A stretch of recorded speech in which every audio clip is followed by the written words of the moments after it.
Yep, Mayor, we are ready to start when you are. We have a full house. Okay, well, welcome to the City of Bellevue regular City Council meeting for December 13th, 2021. It's been a long year and we've gotten a tremendous amount accomplished. And I really want to thank the council, the staff, our city manager, and the entire community for all the work that we've done this year. So I wrote a little poem to commend this, and it harkens back to the time when Bellevue was primarily a farming town and we were all farmers. So it's called The Farmers. We till the soil of public benefit, enriching the ground with knowledge and compassion, envisioning a stable, healthy, and safe life for all. Sowing seeds of equity and opportunity through housing, food, education, jobs, healthcare, climate conservation, public safety, and social justice. Nurturing seedling growth through relationship building and a constant presence.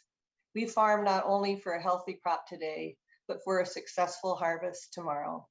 We work with passion, tenacity, and courage to overcome daily obstacles and greet each morning as a renewed opportunity to serve the city we so love.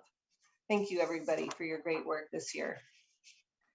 And I am going to ask Councilmember Robertson, before we start this meeting, to talk about her work on the Regional Transit Committee, because it was really quite something. Councilmember Robertson. Thank you, Mayor. Yes, it's been a banner week, banner month. So as many of you know, I serve on the Regional Transit Committee for King County, and I am just finishing a year as the vice chair of that committee and the Sound Cities Caucus chair. The committee has finished 2 years of work in delivering 3 major policy documents that will drive how transit is grown, expanded, and invested in the future. And those documents are the strategic plan, the service guidelines, and Metro Connects, which is the capital plan for Metro. As we reviewed all the documents, the SCA members really worked hard, had lots of extra meetings, extra workshops to make sure Metro's new policies worked for all 38 cities.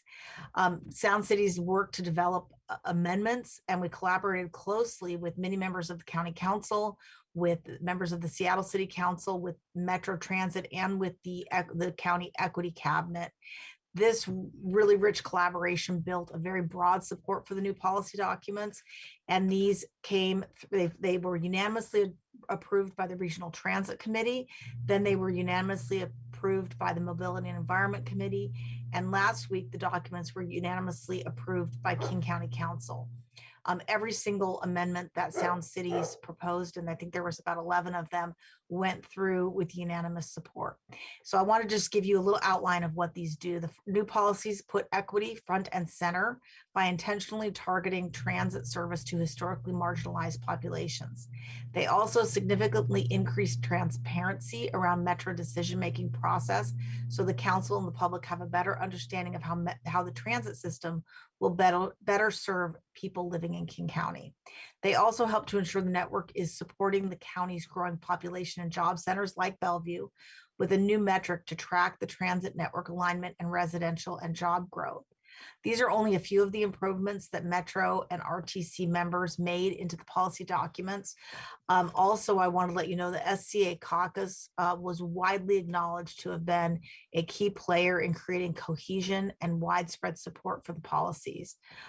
They worked really hard, and our staff worked really hard with us. I wanted to particularly thank Bellevue staff members Lacey Jane Wolf and Katie Halsey.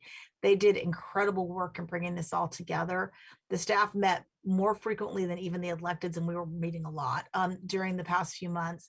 And just as we were starting the most intense part of the work, the SCA staff member for the committee left. And so Katie and Lacey Jane jumped in and played a much larger support role than I think that any of us could have anticipated. But the work was really successful, and I think that the policy work will serve the county and Bellevue really well in the future. And I've been on a lot of committees over the years. I have never worked harder on a committee than I have on this one, and it really paid off. And so I know that as you're going about, the county council was really, really grateful that Sound Cities did such a heavy lift to bring this home with unanimous support. So that's kind of something to celebrate and something I'm grateful for, all the work of all those electeds and staff to get this done. So thank you, Mayor, for letting me talk about that. Thank you. Thank you for that work. And all the council, everyone on the council does amazing work for the city and for the region. But that was a huge process that you completed there. So thank you for describing it. And with that, I will call the meeting to order. City Clerk, could you do the roll call, please? Yes, thank you. Mayor Robinson, Here. Deputy Mayor Neuenhouse, Here. Councilmember Barksdale, Here. Councilmember Lee, Here. Councilmember Robertson, I'm here. Councilmember Stokes, Here. and Councilmember Zahn. Here. Thank you. Councilmember Barksdale, could you please lead us in the flag salute? Happy to, Mayor. I pledge allegiance to the flag of the United States of America and to the republic for which it stands, one nation, under God, indivisible, with liberty and justice for all. Thank you. Deputy Mayor, is there a motion to approve the agenda? I move to approve the agenda. Second. All those in favor say aye. Aye. Aye. Any opposed? Okay. City Clerk, who do we have signed up for oral communication tonight? Thank you, Mayor. We have 10 individuals signed up for oral communications this evening. So with that, I will call the first speaker, who is Craig Spiesel. And Mr. Spiesel, can you hear me? I can hear you, and can you hear me? Excellent. Yes, your time begins now. Great. Mayor Robinson, Deputy Mayor, and members of City Council. My name is Craig Spiesel, and I'm speaking tonight on behalf of the Lock Label Community Association, also known as LCA. LCA supports the updated draft Northwest Bellevue Neighborhood Plan, and we would like to extend our appreciation for all the hard work of all parties involved, which demonstrates that city staff, the Planning Commission, and City Council listens. We believe the current draft reflects a balanced and measured approach to preserving the sense of community and neighborhood character while further defining the boundaries from downtown Bellevue and increasing emphasis on neighborhood safety and ability for residents to age in place. It is important to note that one size does not fit all, and that all parties need to be aware of this as the city looks to draft other neighborhood plans. We encourage you tonight to vote in support of the draft that's before you. As outlined in our previous comments, we believe there's a path forward to embrace and implement a mix of housing typographies, including affordable housing alternatives, as outlined in policy NW24. LCA would welcome participation in an advisory role towards evaluating considerations and establishing guardrails to support this objective while protecting the character of our neighborhoods. Looking ahead, we believe it's very important that we remain steadfast to the principles and policies within this plan and not permit private parties and developers to compromise the integrity of this work. As we speak before you tonight, the city is faced with a proposed amendment to the Northwest Comprehensive Plan. For the record, LCA has challenged the applicant's legal standard and have asked the city attorney to disqualify this application. The applicant did not own the property on September 8th when first engaged in the city, and as of tonight, still does not own it. If approved, this amendment would change the property from a multi-use family high to mixed use, which would allow retail and commercial while increasing the height to 45 feet. Additionally, it would be subject to a threshold review, which could expand this to other properties within Lock Haven. What's important is this proposal would conflict with over 40% of the principles in the very plan that you're being asked to approve tonight. We're requesting council to stand your ground and from your previous commitment of doing no harm as it applies to our neighborhood, and to put the brakes on such efforts which threaten to undermine the very fabric of our neighborhood. Thank you in advance for your hard work of the Northwest Bellevue Plan. Standing your ground tonight and doing no harm will pay dividends for future generations. Thank you very much. Thank you, Mr. Spiesel. The next speaker on the list is Dick Thompson. And Mr. Thompson, can you hear me? I can hear you. Can you hear me? Yes, thank you. Your time begins now. Good evening. I am Dick Thompson, living in Northtown. My comments pertain to Ordinance 6635, the adoption of the Northwest Bellevue Neighborhood Area Plan tonight. I have both spoken to you and written to you in past months about the shortcomings and flaws in the Northwest Bellevue Neighborhood Area Plan. As it was presented to you on November 22nd, I was opposed to its approval by council. I was with you on Zoom during your long day's journey into night on that date, as you participated in your study session on this plan and the accompanying Northeast Bellevue plan. A few days later, I spent a few hours watching and listening to the recorded video of that study session, and I have read the proposed amended draft before you tonight. I am no longer opposed to the approval of this plan. I listened carefully to all the study session discussion, and I now know that the council listened to what the neighborhoods were saying. You heard us, and you responded with numerous positive amendments. I am grateful, and I sincerely thank you. The plans still are not perfect. There are still areas where I think neighborhood protection is weak, but they are considerably improved, and I am okay with them. Tonight, I ask one thing further. Next year, the city will undertake the major comprehensive plan update for Bellevue, and as discussed in the November 22nd study session, additional study on housing typologies in the neighborhoods. Please include in the processes for these activities in some formal way the involvement of the neighborhoods. I think that we have proved to you that the result can be better with our help than without it. Thank you again for responding to our efforts. Dick Thompson, thank you. Thank you, Mr. Thompson. The next speaker on the list is Lucy Chai. Ms. Chai, can you hear me? Yes, can you hear me? Yes, thank you. Your time begins now. Okay, great. First of all, I just want to thank you, council members, for your time. You know, I listened to the study session from November 22nd, and that meeting lasted until 11 p.m. So I really commend you, council members. Thank you. I'm very pleased with the amendments, and I, along with other residents in the Northwest, we also support the amendments to the Northwest draft. And I'm so happy to hear that safety and environment is going to be emphasized in the draft. And I want to further just make this point about the amendment to omitting Northwest 24, which relates to the DADUs. I want to point out, you know, last time in the study session, Councilmember Lee mentioned some words of wisdom from the study session, which was, we can't confuse city policy with community needs and neighborhood needs. And our neighborhood is not comfortable with moving forward with DADUs to explore it at this time. I think if we wanted to move forward to explore DADUs, it should be in another kind of survey or further engagement report.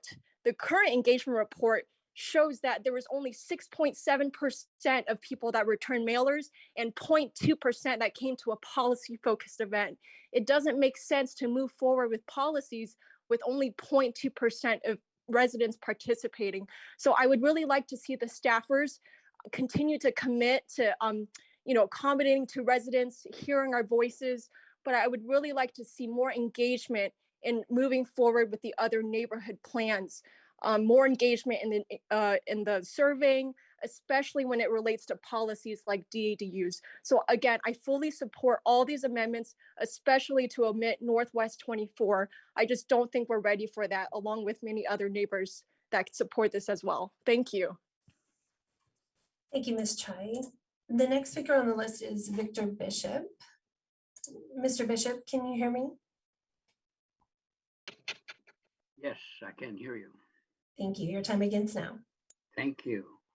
Good evening. Thank you for the opportunity to speak tonight. My name is Victor Bishop, and I served as the former chair of your Transportation Commission, and I'm currently the legislative chair of the Eastside Transportation Association. I'm here speaking about agenda item 12C, which is ordinance 6633, the comprehensive plan amendments. I'm here to encourage the council to amend the proposed language of comprehensive plan policy TR2 so that it reads to reduce congestion rather than manage congestion. ETA sent a letter to the council on December 1st this year on this issue. the 4 points that we made in that letter are first, that the city council's budget surveys over the last decade have all identified traffic congestion as the #1 issue on the minds of the residents of the city. Secondly, in 2016, the voters of the city approved a property tax levy that specifically has congestion relief in the title of the levy. It's a 20-year levy that started in 2017, and you're selling bonds to do congestion relief projects. Third is the TIFIA loan that the city negotiated in 2017 with the U.S. federal government for $100 million, with $200 million of city money matching the federal loan to make traffic congestion relief projects, arterial streets in the Bell Red corridor. And that is ongoing, and that loan is good for 35 years. We've got an obligation for that kind of time. And the fourth item was the development impact fees that the city collects under the Growth Management Act. And the city, the developers are required to mitigate their congestion problems, but the city has an obligation to do the city's portion of those projects. So it's incumbent on the city to maintain reduced congestion as a primary function of the comprehensive plan. So with that, I will say thank you, and I appreciate the opportunity to speak. Thank you, Mr. Bishop. The next speaker on the list is Court Olson. Mr. Olson, can you hear me? Yes, I can. Great, your time begins now. Good evening, Mayor Robinson and council members and City Manager Miyake. Good to see you again. I attended a city hosted meeting on Friday that was quite uplifting, and I think it's pretty relevant to your considerations after the first of the year and finding some additional money for environmental stewardship work. So I just want to briefly give you the background that I learned there, because you might otherwise not hear about it. This was the first meeting of the Residential Energy Efficiency Working Group, or Work Group. And Jennifer Ewing, of course, the Environmental Stewardship Program Manager, hosted it. And I can't tell you everything that went on there, but it was very impressive. It was a 90-minute meeting, and mostly speakers from different areas of Synergy were doing presentations. In summary, Jennifer listed some goals for next year. This was not a real launch of a program yet, but she wants to create a scalable program which can grow in future years. And she was mindfully pointing out the city only has so much money for next year to do this. So by the end of next year, they hope to have a launch of a scalable program that will get us where we need to go eventually. It's going to support low-income people, and we had participation from affordable housing groups at the county level and city level, and HopeLink people were there. So this has a lot of promise to help our less advantaged folks in the community do the right thing and actually reduce their energy bills. So I think it has a lot of merit going forward. And I really have to applaud Jennifer Ewing and the city staff that came together to do this presentation. They did a great job. Of course, now we have to see how this develops next year. It took us a whole year to get here from last December when the environmental stewardship plan was passed, and it's probably going to take another year to launch this somewhat limited program. So we really need to think about that as you go forward into the new year. And we know it can be done. Boulder, Colorado is one city that's had a program going for 10 years, and over 10 years, they've done retrofits on 20,000 homes. And that's the kind of program we need here. I just hope we can get it going next year. So please be thinking about that as we go into the new year. And meanwhile, happy holidays to you all. And thanks for tolerating my many speeches to you this year. Thank you, Mr. Olson. Next on our list is Christopher Randalls. Mr. Randalls, can you hear me? Hi, Sherman, can you hear me? Yes, thank you. Your time begins now. Awesome. Good evening, council members. Chris Randalls, 2501 148th Avenue Southeast, Apartment C5. I'm a renter who's lived in Lake Hills neighborhood for the last 7 years, and I frankly loved it. I'm an environmental science researcher and community organizer. My partner is a caregiver, and we both dream of settling down in Bellevue, the city that we've made our home, to start a family someday. However, what you might notice about us is that even though each of our jobs are important and contributes to a better community and city, neither of us work in particularly lucrative careers. Still, we dream of buying property and building wealth in the city, close to our friends and community. Since as far as I know, all members of the council currently own their homes, I hope you'll allow me to take you through what our experience looking for homes as lower income renters has been like. I checked Zillow.com this afternoon for homes in my zip code of 98007, and I found 4 listings. One was for a lot of land at $6.5 million, so that's definitely a no. Another was for a 3-bedroom, 2-bath house for $1.3 million, so that's also no. 2 condo listings were just north of $500K, which, okay, definitely would still be a little bit hard for us on our incomes. We'd have to save up for a while and hope for a couple of promotions, but that's definitely doable with time. But what's this? A monthly $1,600 HOA fee on top of an already pricey mortgage. For context, the HOA fees are as much as the rent we're paying right now for our 80% AMI apartment at our 50% AMI income. And that's money that's not going to equity for us. So that's just not tenable. These numbers repeat in all zip codes in Bellevue, and the problem is only getting worse. And unfortunately, the actions in the city's affordable housing plans aren't even enough to cover the need that's already there, let alone the need that will result from the growth we're experiencing in the near future. And to be quite frank with council, my partner and I will very likely never be able to afford a home here.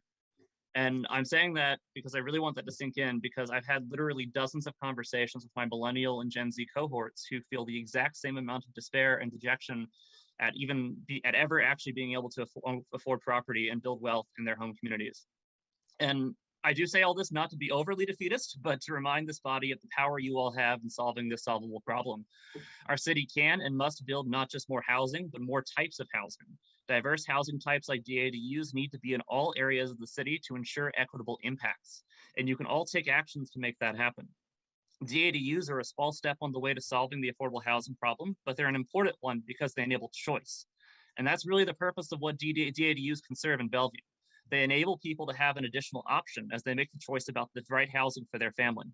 For example, a small lot with a DADU would work really well for my family. It could allow my partner's mother to move in with us, using her equity to share costs and enable her to live close to her family and community, the very community she herself was priced out of in years past when she had to move to Monroe. If Bellevue is a place where people can start a family and diversity is our strength, then it's really time that we have housing choices that can suit the diversity in our city's families. So I encourage council to not delay in taking this small but important step towards a better Bellevue for all. Thank you. Thank you, Mr. Randalls. Next on our list is Todd Woosley. Mr. Woosley, can you hear me? Yes. Thank you. Your time begins now. Thank you. Good evening and happy holidays, Mayor Robinson and members of the council. It's nice to see you, even on Zoom. For the record, my name is Todd Woosley and my address is 10633 Southeast 20th Street here in Bellevue, and my zip code is 98004. I appreciate the opportunity to provide public comment tonight, specifically about Agenda Item 12C, Ordinance 6633, which will amend the transportation element of the comprehensive plan. I've lived and worked in Bellevue for decades, including serving as vice chair of the Transportation Commission, and appreciate what a great city it is. One of the reasons for this is Bellevue has strong, effective policies. I'm here tonight to ask you to retain one of the most important of those policies, which is to strive to reduce congestion. This policy of striving to reduce congestion has led to notable success in addressing Bellevue's transportation challenges. These successes include the passage of a property tax levy designed in part to reduce neighborhood congestion, and to the city obtaining a TIFIA loan to significantly expand arterials to help offset traffic increases from the city's most intensive land uses. Unfortunately, the current draft changes this policy to manage. Words do matter. Out of curiosity, I looked up the definitions of the existing and proposed wording and would like to share those with you. Here are the definitions of manage versus reduce according to Merriam-Webster Dictionary. Quote, manage implies direct handling and manipulating or maneuvering toward a desired result, end quote. Whereas the quote, the essential meaning of reduce, to make something smaller in size, amount, number, etc., end quote. I submit that reduce is what we really want to continue to try to do. It's a specific goal, target, objective, policy that has served the city well and should serve the city better than manage in the future. In your memo, the fiscal note says, implementation may influence future decision-making and proposed investments. Unless reducing congestion remains a comprehensive plan policy, Bellevue risks not making the necessary investments to maintain our mobility. And finally, also in your agenda memo's executive summary, it states that the Planning Commission recommended approval of the transportation element amendment. They did more than this. They also recommended that council retain the policy goal of reducing congestion after their public hearing on this issue. And there it was unanimously supported by the public comment. I agree with the Planning Commission that the council should keep reducing congestion as a comprehensive plan policy and ask the council to amend the policy language to say reduce rather than manage congestion. Thank you. Thank you, Mr. Woosley. The next speaker on the list is Leisha Wang. Ms. Wig, can you hear me? Yes, can you hear me? Yes, your time begins now. Thank you. Leisha Wig, my address is on file. Honorable Mayor, Deputy Mayor, and Council members, tonight before you, you have the opportunity to approve the East Main Land Use Code and to adopt an amendment that would allow a grocery store to be part of the new East Main neighborhood. I hope you adopt both tonight. We support the proposed amendment to allow a block length and perimeter exception for grocery stores. We are eager to get started. Both Mon and I would like to convey our deep gratitude to each of you and to staff for over 7 years of hard work on East Main. It has been a long journey, but we cannot say thank you enough to everyone who has been willing to listen and engage with us. We believe that by working together through this process, the final code is that much stronger. We look forward to delivering a place that hopefully will surpass your expectations and the vision we have shown you to date. Thank you for the opportunity to pursue this. We will work hard to help make this area become a great landmark for the city of Bellevue. Thank you. Thank you, Ms. Wig. The next speaker on the list is Matt Jack. And Mr. Jack, can you hear me? Hi there. I can. Your time begins now. Thank you. Good evening, Mayor Robinson, council members. I'm commenting on behalf of the Bellevue Downtown Association to advocate adoption for Ordinance 6633 pertaining to the Transportation Comprehensive Plan Amendment. Updating the comprehensive plan with these new transportation elements establishes the groundwork for the Mobility Implementation Plan, a very important framework for Bellevue and how we support growth, and allows us to report a full mobility picture to the state, ensuring that we meet the Growth Management Act requirements. Those are two outcomes that the BDA strongly supports. Regarding TR-2, if you plan to continue your discussion about whether this policy should say manage or reduce congestion, I urge the council to consider how vehicle congestion can be reduced in downtown if we expect more people to be in downtown. And it's just a thought and a question that I want to put out there as you continue to explore that topic. Our committee members reviewed TR-2. That was one element of our focus. And what we came out with was a suite of recommendations and how we can guide implementation of this new update and make sure that we have the ability to course correct when needed. We understand that this is a big policy update that we, from current standards that we've long held in Bellevue, and that making the right move is what's necessary as we continue to address growth. So as you work your way through the agenda tonight, consider how we can support growth and what's the right way. And be sure to ask good questions of city staff. I look forward to their answers. Thank you. Thank you, Mr. Jack. The final speaker on our pre-registered list is Chris Buchanan. And Ms. Buchanan, can you hear me? I can. Perfect. Your time begins now. Thank you. Good evening. My name is Chris Buchanan, and I'm here on behalf of Downtown Action to Save Housing. DASH is a nonprofit organization founded in 1991 with a mission to provide affordable workforce housing in downtown Bellevue. I'm here tonight to speak in support of Ordinance 6631 and to thank you, council members, for your strong support of this comp plan amendment and your continuing efforts to drive policies to increase the production of affordable homes and provide more housing choices for Bellevue residents. Housing affordability is such a big challenge throughout our region. And at DASH, we're looking forward to continuing our partnership with the city to provide more homes for Bellevue's working families and seniors. Thank you. Thank you, Ms. Buchanan. That is the end of our pre-registered list of speakers this evening. At this point, I would ask if there is anyone connected to this call who would like to make a comment to the council. Please use the raise hand function or *9 if you are connected with a phone. And I see one raised hand, and that is Mr. Walters. Can you hear me? Yes, I can hear you fine. Thank you. Perfect, thank you. Hi, my name is Mark Walters. I live on 97th Avenue Northeast. I live within the Loch Levin community, and I am on the board of the Loch Levin Community Association. The recent rezone application to the comprehensive plan that will change the Loch Levin community, this is the one that Mr. Spiesel mentioned during his presentation, led me to attend my very first Planning Commission meeting last week.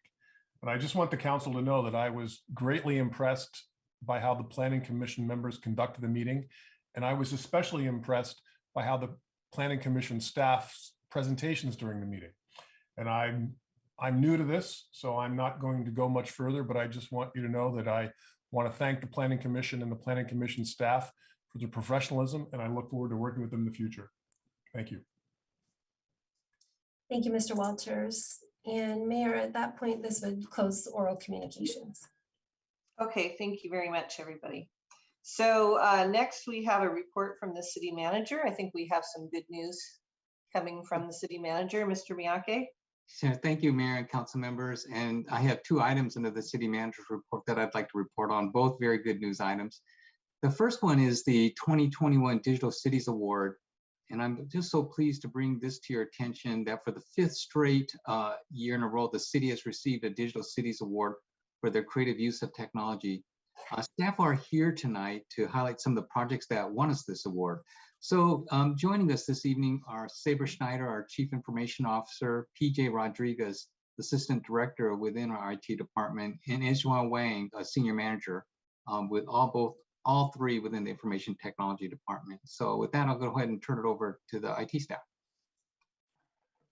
Thank you very much, City Manager Miyake, and good evening, Mayor Robinson, Deputy Mayor Newenhouse, and council members. I am honored to be here tonight with PJ Rodriguez, Chief Operations Officer for the IT Department, and Enjo Wang, Senior IT Manager, also in the IT Department, discussing our 2021 Digital Cities Award. As City Manager Miyake mentioned, this is our 5th year in a row that Bellevue has placed in the top 5 in the Digital Cities Survey, and we won 3rd place this year. So for those of you counting, that will make 2 first place awards, 2 third place awards, and a 4th in the past 5 years. I'm really excited to be here tonight to showcase some of the work that has happened across the city and also talk a bit about what this award is given for and what they're measuring and monitoring when we apply for it. So I will turn it over to PJ to talk a bit more about those things. Good evening, Mayor, Council. The Digital City Survey is conducted annually, typically summertime, and covers several areas of the technology usage within local government that enhances digital services delivery to the public. These are services that make a positive impact and that matter most to the public's interactions with their local governments. As Sabra has previously stated, awards are categorized with population, with Bellevue falling within the 125K to 249,000 population. And the following areas were covered in 2021's digital survey: data management, analytics, networking and security, digital innovation, culture and leadership, application development, user-centric technology, and the providing of cost-effective services. In addition, partnership is a critical component of the Council's vision for a smart, connected, and innovative city. It is the engine that drives this work across all city departments. Regional partnerships also support city advancements. Some of these examples include the Community Connectivity Consortium. It's a group of 27 cities, counties, hospitals, and schools that work together to support redundant high-speed connectivity for public sector entities. The eCityGov Alliance supports mybuildingpermit.com. It is now used by 18 jurisdictions that allows development services to continue paperless permitting through the pandemic. These also includes technology partnerships that the Transportation Department is pursuing through Vision Zero. Collaboration is key to Bellevue's innovation and operational excellence. These strong city partnerships are key to Bellevue's success in advancing digital technology. Now, I will turn this over to Enjo to talk more about specific projects that help the city achieve this award. Thank you, PJ. Good evening, Mayor and the Council members. In the Digital City Survey, we highlighted a few impactful projects we've done in the last 18 months. Bellevue continued to expand fiber networks and public Wi-Fi services. The Virtual Permit Center allows residents to schedule appointments online and streamline the overall user experience. Development Services Department conducted user surveys, and 100% of the users indicated they would prefer to use the Virtual Permit Center in the future. The State Our Neighborhood Story Map leverages the power of visual storytelling and provides a one-stop shop for residents to better understand all aspects of their neighborhood. The Police Data Dashboard provides additional transparency to the public. Both the State Our Neighborhood Story Map and the Police Data Dashboard have been visited thousands of times since launch. We have even more projects planned next year. We work towards continuing to be the technology leader in the future. Back to you, Sabra. Thank you very much. This award showcases digital transformation across the city, from the city's pandemic response and the start of recovery to resident communications and operational efficiencies.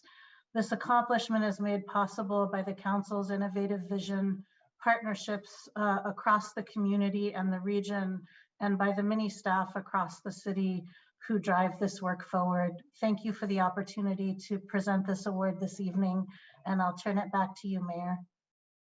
Well, that's just wonderful. Very, very impressive. And I think about how during COVID we processed more permits than any other time in our city's history, all because you could do them online. So thank you and congratulations. And Mr. Miyake, what's the next one? Yeah, I have one other item, and again, congratulations to the staff on that great award that we receive every year. So the second topic that I'm very pleased to report out on is under the manager's report is an informational overview of the 2021 resident performance survey. This is really good news, and we have Tony Call, our Director of Finance and Asset Management, joining us this evening to provide the council with an overview. With that, I'll hand it off to Tony. Thank you, City Manager Miyake, Mayor, Deputy Mayor, and council members. As always, it is a pleasure to be with you this evening. Thank you once again for having myself. This year marks the 24th resident performance survey conducted by the City of Bellevue. Tonight, what we have for you is our key 6 marquee indicators of quality of life, quality of city services, value for the tax dollar, direction the city is headed, and Bellevue as a place to live. In addition, we also have new data to share with you this evening regarding sense of belonging. It is a new area of surveying that we are starting to wade into. And so tonight we have the very first top line from that as well. And as we get to that portion of the PowerPoint, I'll spend a little bit more time on it.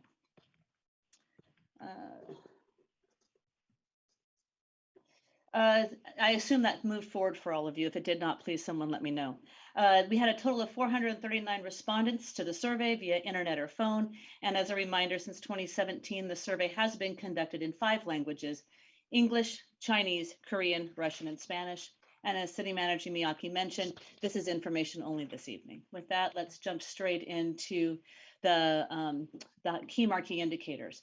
So our first marquee indicator, how would you rate the overall quality of life in the city of Bellevue? We once again had strong marks here. 94% of our respondents said it either exceeds expectation or greatly exceeds expectation. We've had strong marks for the past 5 years. And actually, if you go back further than that, you'd see longer history than there. But again, strong marks for the quality of services or the quality of life in Bellevue. Overall, how would you rate the quality of services provided by the City of Bellevue? Again, strong marks. 90% of our respondents says it greatly exceeds expectations or exceeds expectations. Again, very similar to years past.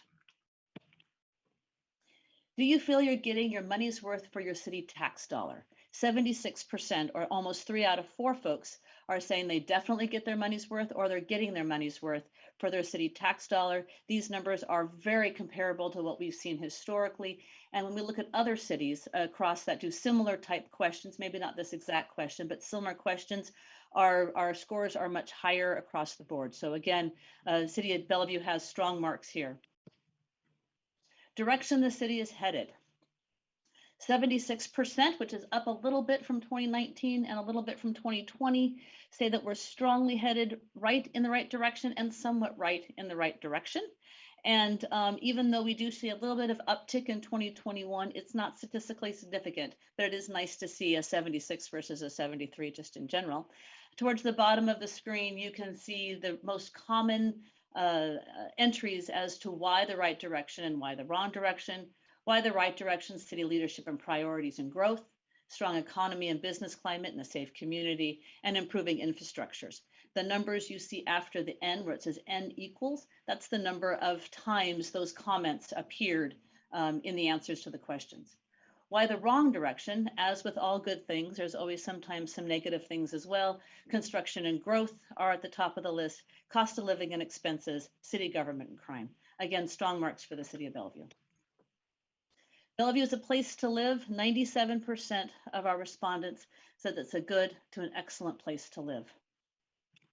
Again, it's slightly higher than previous years, but again, not statistically valid. And our last marquee indicator for you this evening is overall, how would you describe your neighborhood as a place to live? Again, high marks, 95% good or excellent as a neighborhood place to live. So again, strong marks for the City of Bellevue. With that, those are our top usual 6 marquee questions that we bring you each time.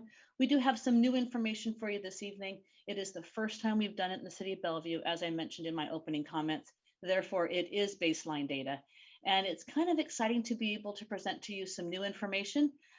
I can guarantee you, since it's new, we're not going to have answers to all the questions, but it certainly is a place for us to be able to lean in and provide a new item here. It's called Sense of Belonging, and it's composed of 4 categories. Does someone have an emotional connection to the community? Are you influenced by or do you have influence over the community? Do you find that you have membership in the community, and are your needs fulfilled with community?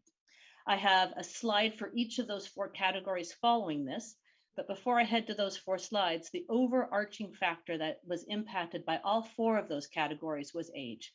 So the older the respondent was to the questions that I'll show you in a minute, the overall greater sense of belonging the person has. In fact, we had a statistically significant difference when comparing responses from those aged 35 and under compared to those 35 and older. Those who are 35 and older had a much stronger sense of belonging to the community. So with that, let me pop into these 4 options. Do you have emotional connection to the community? The questions or the statements we ask folks to rank 0 to 10 are on the left-hand side of the screen. People in my community get along with each other. It is very important to me to live in my community. I expect to live in my community a long time. Major factor here is age. And you can see the score, 75%, some would agree or strongly agree as you look at the collection of those 3 questions. Influence, are you influenced by or do you have influence over? So if there's a problem in my community, people here can solve it. I care about what other people in my community think of me. I have influence over what my community is like. There's kind of 3 areas of factors that influenced people's responses between strongly disagree and strongly agree. The first was age. It's the same category as before. The older you are, you tended to have a more higher mark. If you live in a single family home versus multifamily housing, single family dwellers seem to have a higher connection to influence than multifamily housers. And if you had the presence of children in your home, you also had a stronger area of where you found influence. And I think some of that's fairly intuitive as we think about how we engage in our community at different stages in life. So this is the influence. Do you have membership in your community? The questions we asked are, I feel home in my community. I feel at home in my community. I can recognize most of the people who live in my community. Many of the people living in my community know me. Again, we had those same ones you saw for influence, age. If you were a single family dweller, if you had the presence of children, you had higher marks. And also, from a very intuitive level, time spent in the community. So if you've been in the community less than 4 years, you had lesser a connection of membership than if you've been in the community longer than 4 years. So again, new information for us to put our thinking caps on about. The last area of the categories for sense of belonging is, are your needs being fulfilled? I think my community is a good place for me to live. People living in my community and I want the same things for the area. People living in my community and I share the same values. Biggest factor here was age, as was very similar to the emotional connection. 80%, some would agree or strongly agree. In summary this evening, overall for our new area of data that we haven't had a chance to look at before, sense of belonging, it shows us that for the most part, folks have an emotional connection to our community and our needs are being fulfilled, in the community to a lesser extent. They have influence over the community, and depending on how long they've been here, whether or not they feel they have membership in our community. Like I said, it's a new area of data that we're still putting some thoughts into. Our final report and full data set should be available in January of 2022, and that will give us another opportunity to dig deeper into this data. Overall, our key marquee indicators, once again, from the City of Bellevue are very strong. Thank you for your time this evening. Well, that's great feedback. Really appreciate it. And I think we all appreciate those new questions that we're asking and look forward to digging deeper into how we can address some of those issues. So thank you so much, Tony. Mr. Miyake, is that the end of your report? Yes, that's the end of my manager's report, Mayor. Thank you. Thank you. Okay, so under council business, at the first meeting of next year, we will be selecting a mayor and deputy mayor. And so we need to discuss the process of that. Mr. Miyake, would you like to introduce this topic? Sure, I'm just going to hand it over to Charmaine Arredondo, our city clerk, to walk us through these next 3 items or next 2 items under the council business tonight. Charmaine? Thank you, City Manager Miyake, and thank you, Mayor and Deputy Mayor and council members. So I'm here in front of you tonight to help facilitate a discussion around the method that council will use to elect the mayor and deputy mayor at its January 3rd, 2022 meeting. As the mayor stated, and as you know, the mayor and deputy mayor positions are 2-year terms, and the council elects a new mayor and deputy mayor at the first regular business meeting of each even numbered year. So in 2022, this election will occur. The process tonight that the council will be voting on is whether to use this method for both the mayor and deputy mayor positions. And there are two options in front of you this evening. Option number one is what's referred to as simultaneous voting. And for the past 4 elections, the council has used this particular method of voting. Nominees are called for, and then nominees are voted on simultaneously via a roll call vote or by a ballot vote. It's worth noting that historically the council has used a paper ballot for voting. However, given that the council meetings are continuing in a virtual manner, the council will need to either select a roll call vote, which is where council members vote individually and are asked to state their vote on the record, or either via an electronic or an email ballot. Those electronic or email ballots would be tallied by myself, and then each vote would be announced on the record once all votes are cast and accounted for. Once a council member receives a majority vote, he or she will be deemed elected. This method requires establishing a temporary rule, and therefore a 2/3 vote would be required to proceed with that. The second option is what's outlined under Robert's rules, and that requires that each nominee be voted on individually in the order of nomination. So if the council elects this method, nominees are called for and then are voted on in order of nomination. This method requires council members to vote no on a candidate until their preferred candidate is being voted on. There's 3 alternatives on how the council could take that vote. One is a voice vote saying aye or no, a roll call vote, which is, like I discussed before, calling out council members individually to vote. And then the third would be the electronic or email ballot. As soon as the nominee receives a majority vote, he or she is declared elected and no votes are taken on the remaining candidates. That method would just require a simple majority tonight to proceed. So at this time, Mayor, I'll turn it back to you. That's high-level overview of the 2 options. If you need more detail, I'm happy to answer questions, but I'd look for council direction on which method you would like me to facilitate for the January 3rd meeting. Any comments or questions from the council? I see Councilmember Robertson. I see Councilmember Stokes. Councilmember Robertson, go ahead. Thank you. Well, I've been on the council for a while, and we've been using the simultaneous voting method for the last 8 years. Is that right, Charmaine? Yes, it is. And I think it served us really, really well because no one wants to vote no on one of their colleagues in order to vote yes for another. So I support that method. Given the virtual environment, from my perspective, a roll call vote where the person states, say John Doe and Jane Roe are both nominated. When the person's roll call is going, they could say Jane Doe or John Roe or whatever. And I think that would be the good way to handle it rather than trying to email or text or chat in ballots. So I would support that method. Thanks. Councilmember Stokes. As happened sometime with Jennifer and I, that's what I was going to say. I agree wholly. I think that's the best process to go by and the quickest and most, I think, congenial. Okay, any other comments? I see Deputy Mayor.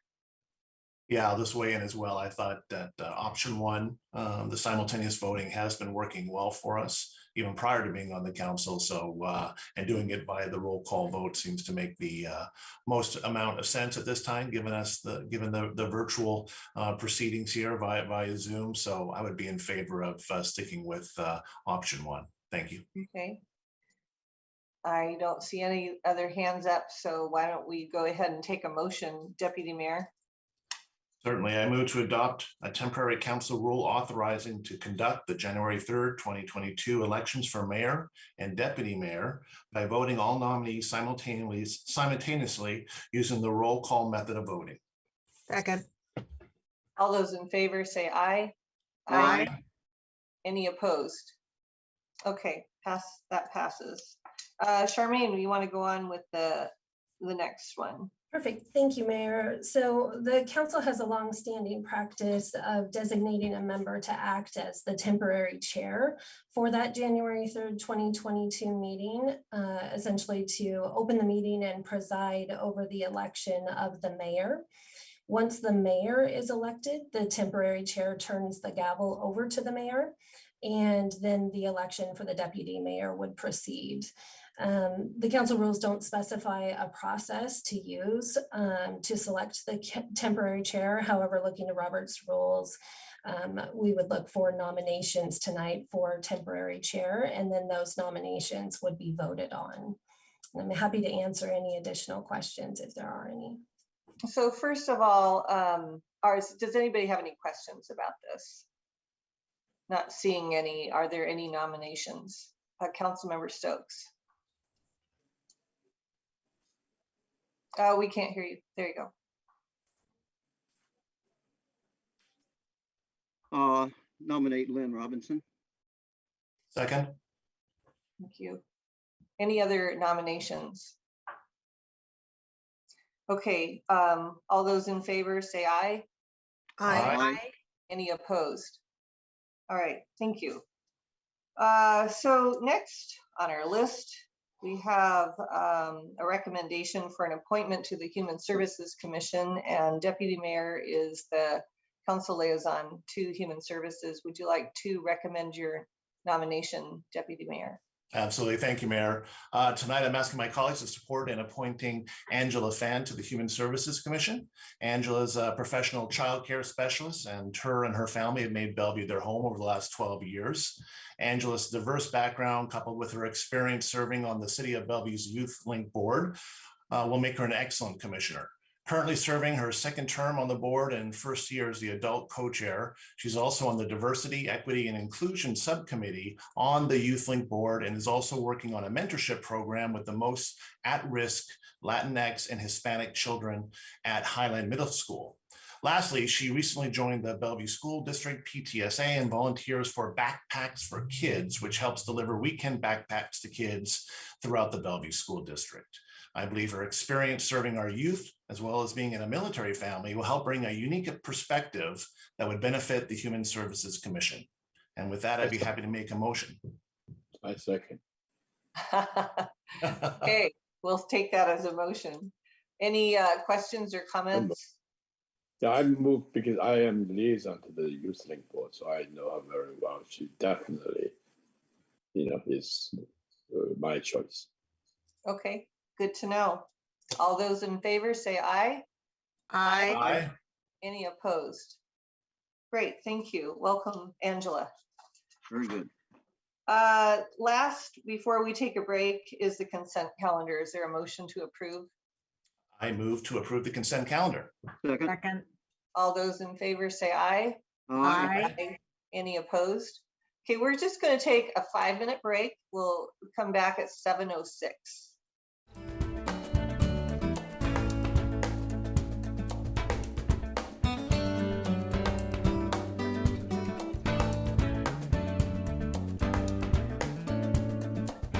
Yeah. Okay, I think we got everybody but the deputy mayor, who may be lurking. There you go. Okay, so we have a public hearing to do right now. Mr. Miyake, would you like to introduce this? Yes, thank you, Mayor Robinson and council members. This is a scheduled public hearing necessary to extend the interim official control under ordinance number 6585, which was adopted in July 12th of this year. This interim official control is related to the allowance of permanent supportive housing and transitional housing in all land use districts where residential uses and motels are allowed, as well as it allows homeless services uses in all the same land use districts. Joining us this evening to provide a brief report for the council before opening up the public hearing are Mike Brennan, our director, as well as Tristan Tanis, consulting attorney, and Caleb Miller, our senior planner, all from the Development Services Department. So with that, I'm going to go ahead and hand it over to the Development Services staff to give the quick report before you open up the public hearing. Thank you, Mr. Miyake. Good evening. I'm Mayor Robinson, Deputy Mayor Newhouse, and council members. Thank you for that introduction, Mr. Miyake. The Since July, staff have been working with the Planning Commission and stakeholders to develop the permanent regulations, but additional time is necessary to complete that work. Tonight, we are asking the council to hold the public hearing and then adopt an ordinance that would extend the interim official control, or the IOC, to allow that work to be completed. So this evening, Trisna Tanis and Caleb Miller have a brief staff report, and then we'll ask the council to hold the public hearing. Trisna. Great. Thank you, Mike. Good evening, Mayor Robinson, Deputy Mayor Newhouse, and council members. Next slide, please. As Mike noted, we are asking council tonight to hold the public hearing on ordinance number 6637, which will extend the interim official control that council had adopted back in July, and following the public hearing to adopt this ordinance. Next slide. We have a really short presentation for you tonight. We'll begin by explaining the objective of the original IOC ordinance and explain the components of this IOC, and follow with a brief description about the LUCA timeline and process. Next, please.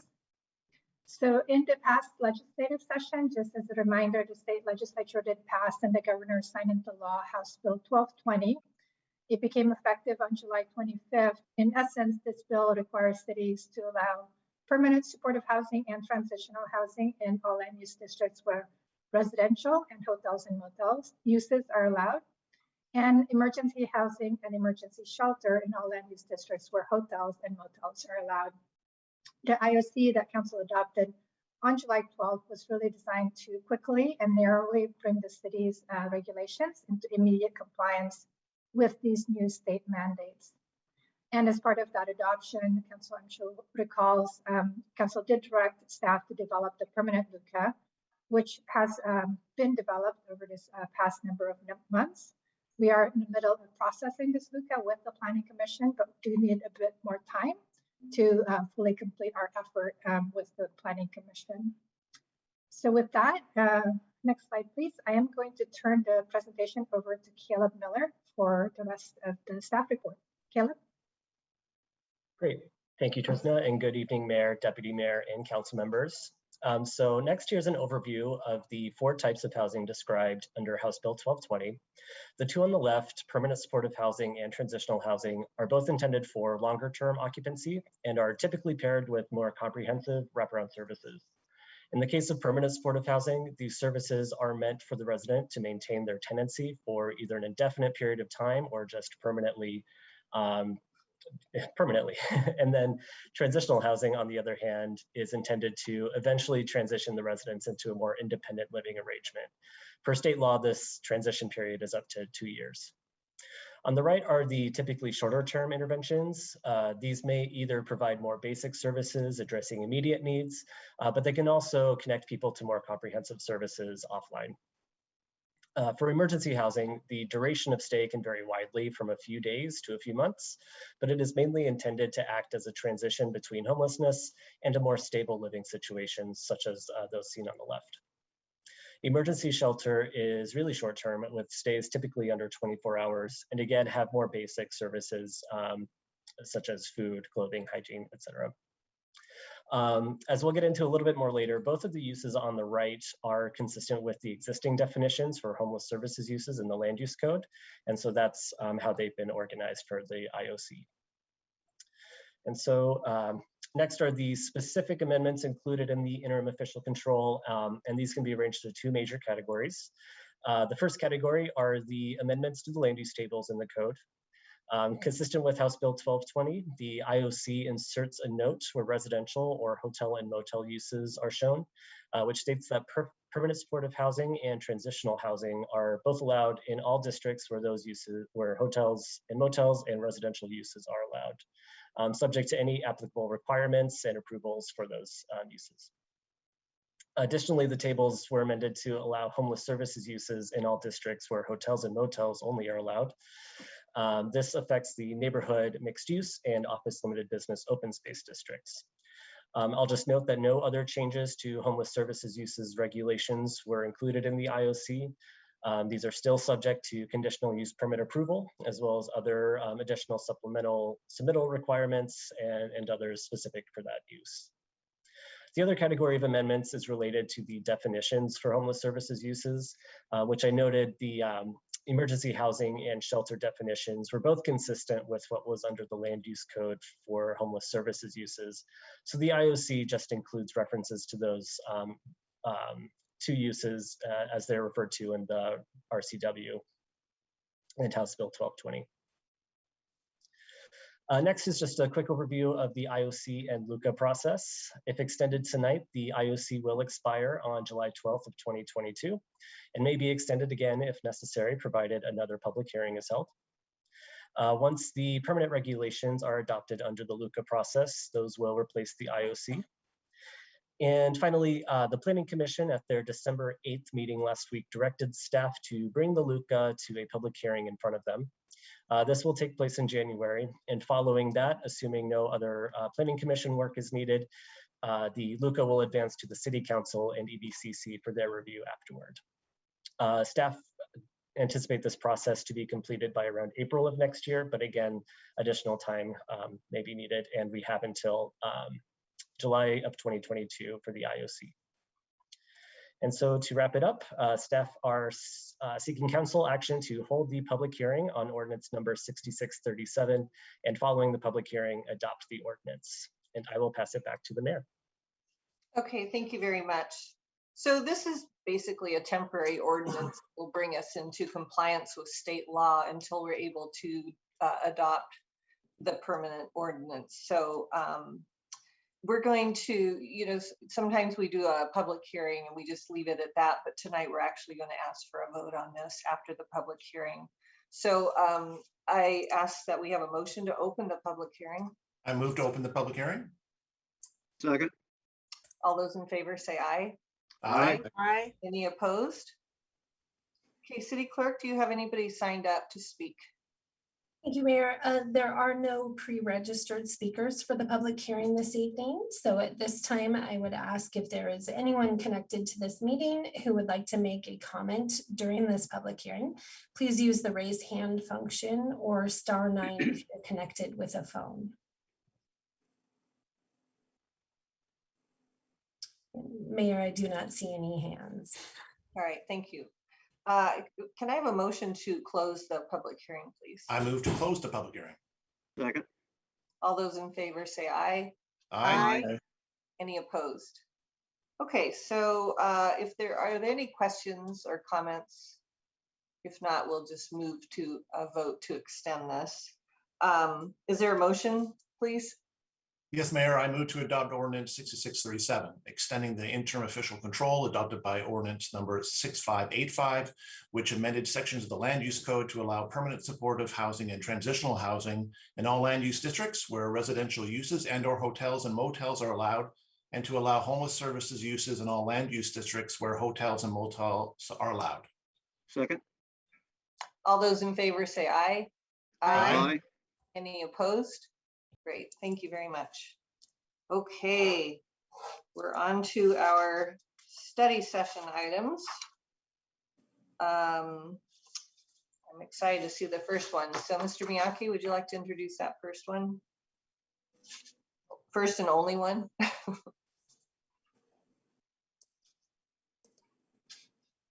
Sorry. Yeah, I'm sorry. I just had to unmute my computer. Yes, thank you. As you mentioned, there is only one item under your study session agenda this evening. And this is the Park Board recommendation for the new Newport Hills Park. And just by way of background, in May of this year, the council provided supplemental park naming guidance to the Parks and Community Services Board. And since then, the board has solicited further community feedback pursuant to the council direction. So tonight, staff is seeking council direction regarding selection of the name for the new park in the Newport Hills neighborhood and how to bring that back. And joining us this evening are Michael Shiosaki, the director, as well as Pam Furman, planning and development manager, both from the Parks and Community Services Department. And we're also joined by Dave Hamilton, the chair of the Parks and Community Services Board. With that, I'm going to go ahead and turn it over to you, Michael. Thank you, City Manager Miyake. Good evening, Mayor Robinson, Deputy Mayor Neuenhuis, and members of the City Council.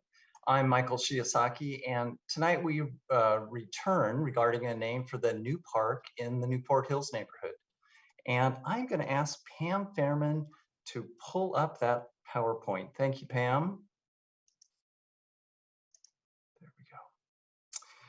So next slide, please. Thank you. So staff and the park board seek the city council's name recommendation for the new park and direction for the staff to return with a resolution adopting the council's preferred park name. So next slide, please. So at the meeting tonight, we'll provide a bit of background on the city's newest park in the Newport Hills neighborhood and the naming process. We will review the park naming policy and the more recent council guidance on names for this park, then provide the updated community outreach and name preferences, as well as the park board's name recommendation, and then conclude with the council's discussion. Next slide, please, and again. So the planning process for the new park began in May of 2019 and concluded 8 months later with a Parks and Community Services Board recommendation and a council-supported preferred design for the 13-acre park. The planning process included 3 community meetings, 2 park board meetings, and a council meeting, all very well attended. During the planning process, staff asked the community for park naming suggestions. The most frequent suggestions included references to the neighborhood and natural features such as woods, creek, sunset, and trails, and recognition of the area's rich coal mining history and local neighborhood historical figures. In the fall of 2020, staff conducted an online survey to narrow the community's suggested park names to better understand the community's preferences. 203 survey responses were received, and they identified several preferred names. Those names were Newport Hills Neighborhood Park, Ringdall Park, Newport Hills Sunset Park, and Newport Woods Park. After thorough deliberation, the Parks and Community Services Board passed a motion to recommend the name Borghild Ringdall Neighborhood Park to the City Council, and I'll return to that name in just a moment. Next slide, please. So next, just a quick refresher on the park's naming resolution number 8229, and that is in your council packet. It sets forth the policy and procedures for naming public parks and recreation facilities. The City Council designates the names of public parks and parks or recreation facilities and may seek a recommendation from the Park Board, which is based on public input from individuals and organizations. It's the policy of the city to choose names for parks and facilities based on the following criteria: a neighborhood or geographical identification, a natural or geographic feature, a historical figure or name of historical or cultural significance, or a corporation, nonprofit organization, or an individual who has made a significant contribution to the park system and who has a compelling connection to Bellevue or the park system. So at the council's May 3rd meeting, the council opted to not adopt the park board's recommended name for the new park and provided supplemental park naming guidance. The council directed the park board to reconsider the park name recommendation, and this time directed that the park not be named after a person, not duplicate existing park names, include Newport or Newport Hills, include Glen or Meadow in a name option, and that the preferences be informed by the Newport Hills neighborhood. With that, I will hand off the presentation to Dave Hamilton, the chair of the Parks and Community Services Board. Chair Hamilton. Thank you. Good evening, Mayor Robinson and Deputy Mayor Neuenhuis and council members. It's a pleasure to be with you. All right, we will move to the next slide, please. After our June 8th Parks and Community Services Board meeting, the board moved forward with the next steps of the community outreach process and selected the 5 name options to move forward based on council's updated naming guidance and the community's preferences. The final name options were Newport Hills Woodlawn Park, Meadow at Newport Hills Park, Newport Happy Trails Park, Newport Glen Neighborhood Park, and Forest Haven at Newport Hills Park. A survey with the 5 name options were mailed to all Newport Hills neighborhood residents. The survey communicated that while a popular vote would not be the basis for name selection, both the Parks and Community Services Board and City Council would include the community's preferences in their name deliberations. Several methods were used to solicit input, including 3,098 mailed surveys with a free return. The project website was updated, and 1,200 email notices were sent to raise awareness of the survey. Just a quick aside here too, regarding the outreach effort, Parks Department Director Michael Shiosaki and Planning Development Manager Pam Fairman and the rest of their team really did an outstanding job of making sure that all community voices were heard. And next slide, please. So one survey per household was sent in the Newport Hills neighborhood. And we had a tremendous community response that was indicative of the high level of engagement and enthusiasm for the park. 338 responses were received for the second name preference survey. The survey respondents were allowed to select one preferred name. And community feedback for the new neighborhood park name in order of preference were Newport Hills Woodlawn Park at 29%, Meadow at Newport Hills Park at 24%, Newport Hills Happy Trails Park at 22%, Newport Glen Neighborhood Park at 16%, and Forest Haven at Newport Hills Park at 9%. Then at the September 14th meeting, the Parks and Community Services Board unanimously selected Newport Hills Woodlawn Park as our recommendation to City Council for the new park name based on community preference survey results. And next slide, please. So as Michael said, this is the direction the staff and Parks Board are seeking Council's name recommendation for the new park in the Newport Hills neighborhood, and also asking for direction for staff to return with a resolution adopting Council's preferred park name. Thank you, Chair Hamilton. Thank you for joining us here tonight, and thank you and the Parks Board for doing that extra work for us. We appreciate it. I'm going to start off our discussion with Councilmember Zahn because she's the liaison for the Parks and Community Services Board. Councilmember Zahn? Yes, thank you, Mayor. Well, I want to thank the staff, the Parks Board, and the community for this continued effort and engagement. What's in the packet is that the first time we did the outreach, there were 203 responses. So if you think about this second round and getting actually, over 50% more responses with the 338, it means that we did that expanded outreach and the community responded. And I think that that's a testament to both the staff and the Parks Board really thinking hard about how we make sure that the neighborhood voices are being heard, and provided this opportunity to go back out with names that better reflect the council direction and suggestions. And so I'm happy that the community's preferred name is also the name that the Parks Board also like, which is the Newport Hills Woodlawn Park. And with the construction underway, I think it's an exciting to have a name picked out. It's almost like, you're going to have a new baby, and do we have a new name before its birth? So it's an exciting time that we're going to have this new park complete, and it's going to have its new name, and it'll be an amazing facility for the community that hasn't had a new park up there for a number of years. So thank you. Great. Any comments or questions? Councilmember Barksdale. Yeah, I just want to say thank you to the Park Board also and staff for the data-driven approach. I really appreciate going through those extra steps. I should have checked my mailbox, but that's my fault. I appreciate that you took care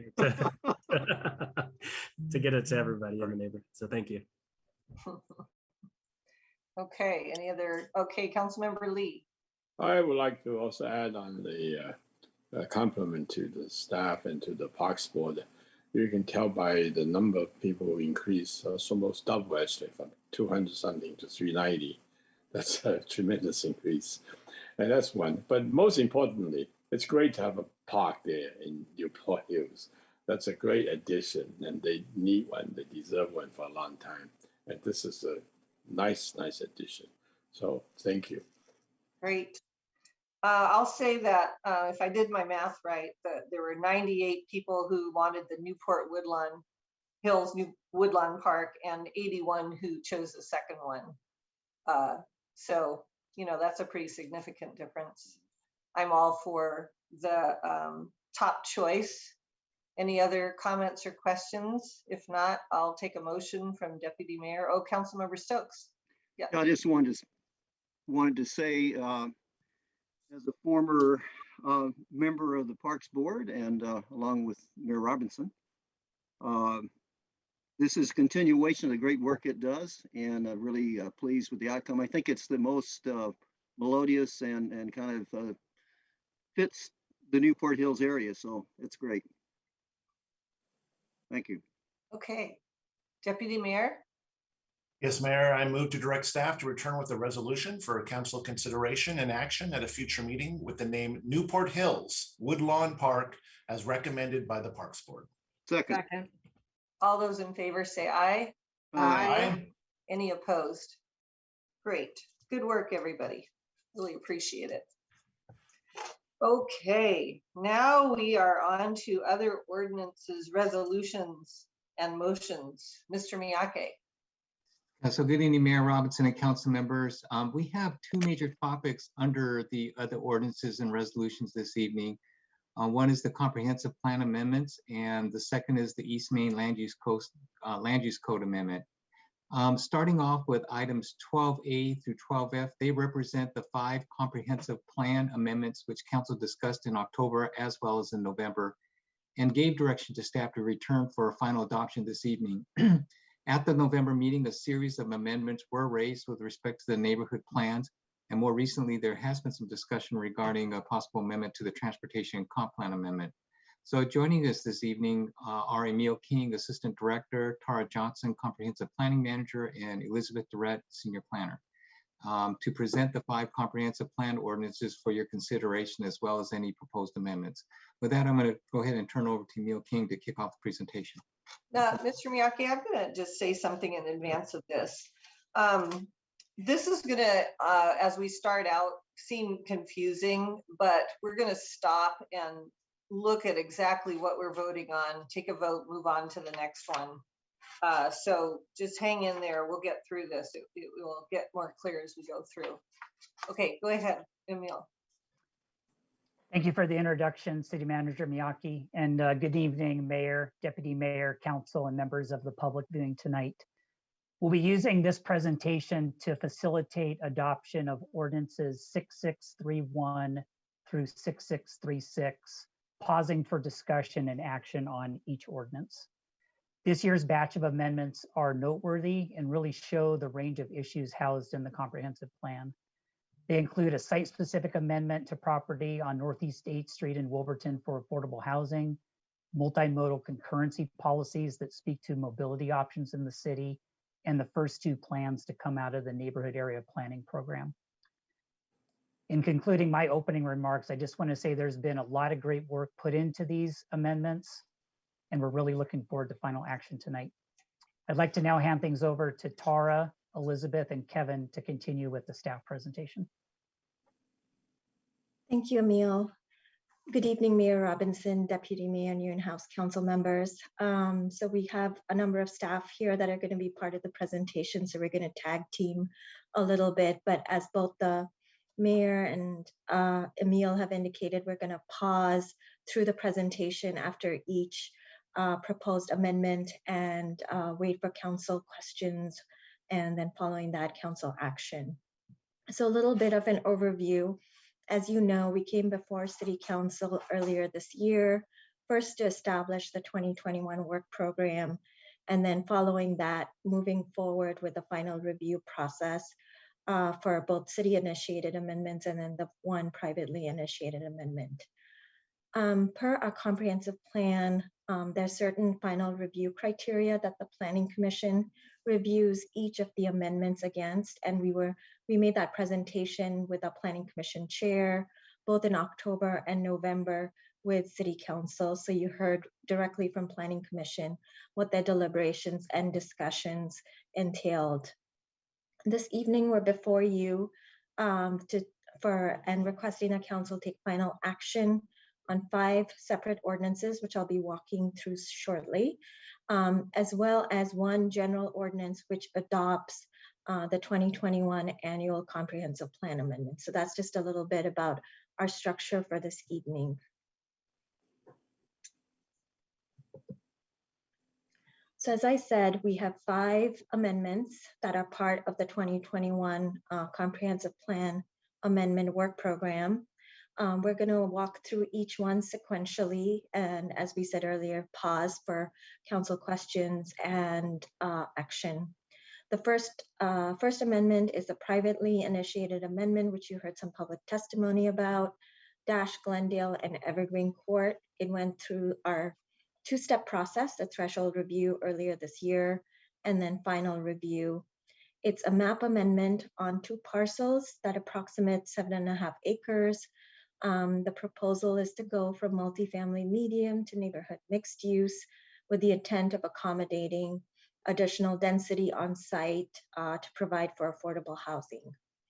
The rest of the 4 amendments that are before council tonight are all city initiated amendments. We have the 2 transportation related amendments, the first of which proposes to repeal the CTPL, or Comprehensive Transportation Project List, from the comprehensive plan to provide for more of a streamlined process.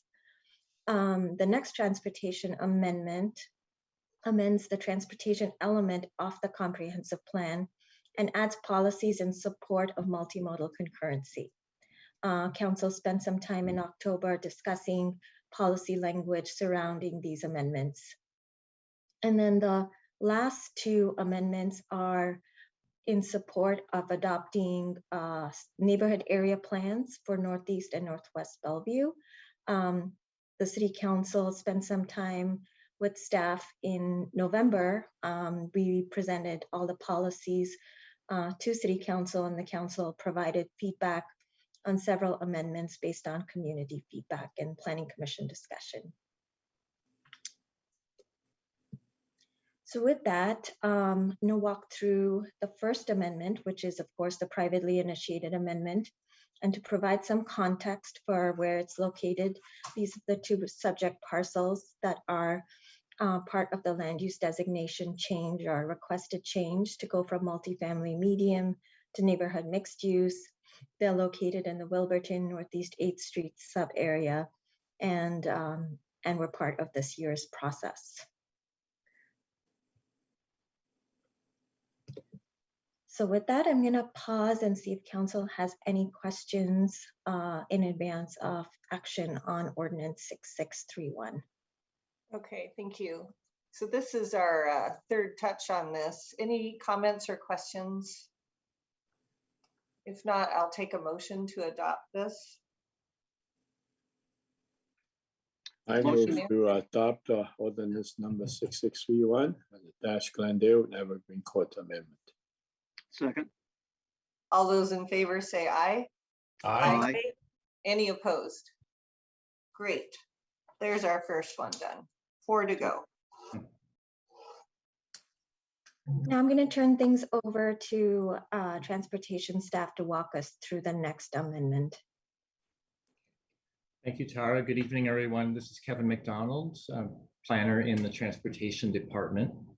The proposal before you tonight is to repeal the Comprehensive Transportation Project List from the Comprehensive Plan. In the 2015 update of the Major Comprehensive Plan, the City Council created the Comprehensive Transportation List on recommendation from the Transportation Commission.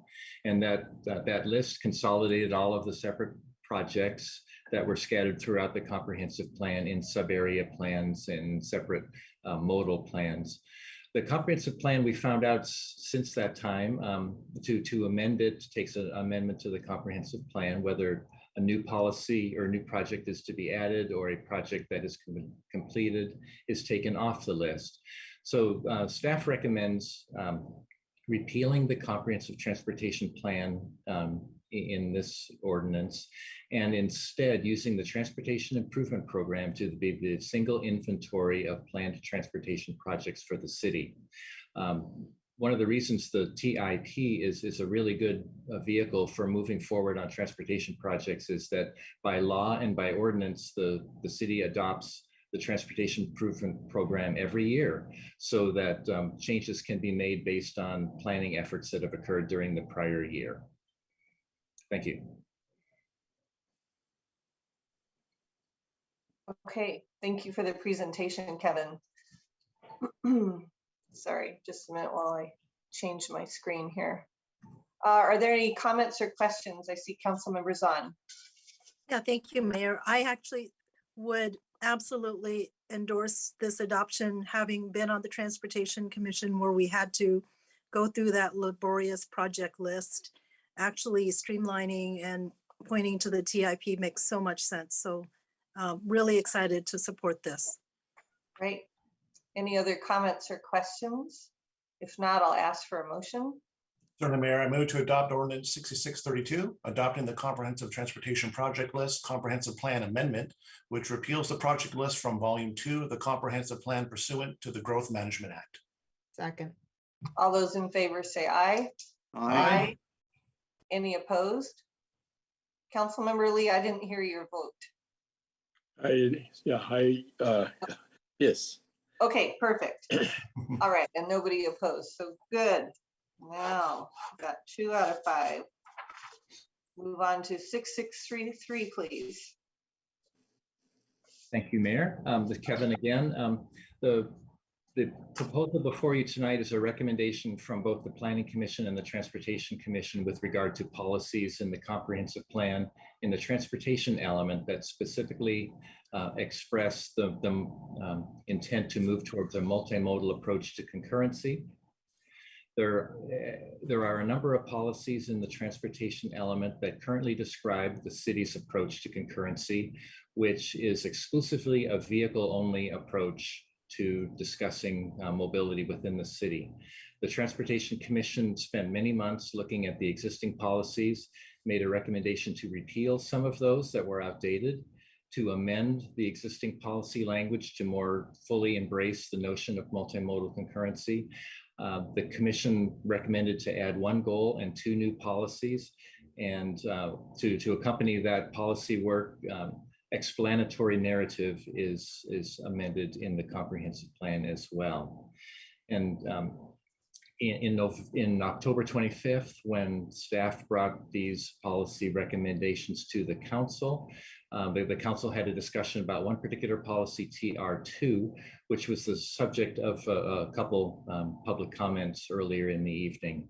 The council recommended on a vote of 7-0 for the policy TR2 to be expressed as you see on your screen today, to improve the multimodal transportation system and strive to manage congestion and improve the quality of the travel experience for all users.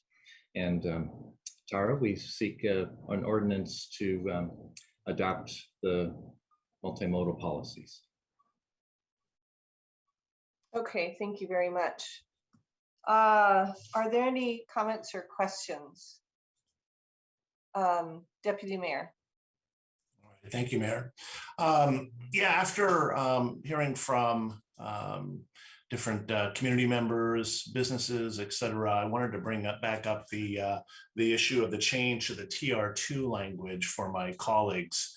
So first, my understanding is that retaining the existing language, strive to reduce congestion, is consistent with the proposed multimodal level of service, the MMLOS, and also with the transportation implementation plans and the other proposed comprehensive language changes.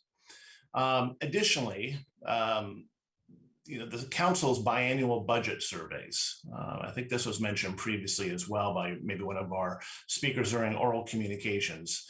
Traffic, trips from new development, congestion have consistently been by our residents as the biggest concerns voiced to this council, especially during the last several budget surveys. Thirdly, the neighborhood safety, connectivity, and congestion levy. The voters approved that property tax levy back in 2016 to sell bonds, to construct in part, but in large part, a congestion to relief projects congestion relief projects over the next 20 years.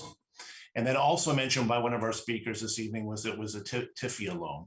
I won't go and belabor that, but again, projects that would help reduce congestion. And then lastly, the development impact fees. The State Growth Management Act requires that Bellevue have adequate capacity in the city's transportation system to accommodate growth in accordance with Bellevue's concurrency standard. So the city has required and received significant revenue from impact fees, specifically to reduce congestion from new development. So lastly, this type of language, the manage, it's a small thing, but it's a big thing. And I think someone mentioned before that maybe a former commissioner on the transportation committee talked about, language matters. And in addition to that, it just doesn't feel like Bellevue. I think this council is known for, going big and tackling big problems. And, I would never, as a council, expect that we'd ever suggest language that stated that we're going to, manage greenhouse gas emissions. No, we want to reduce them.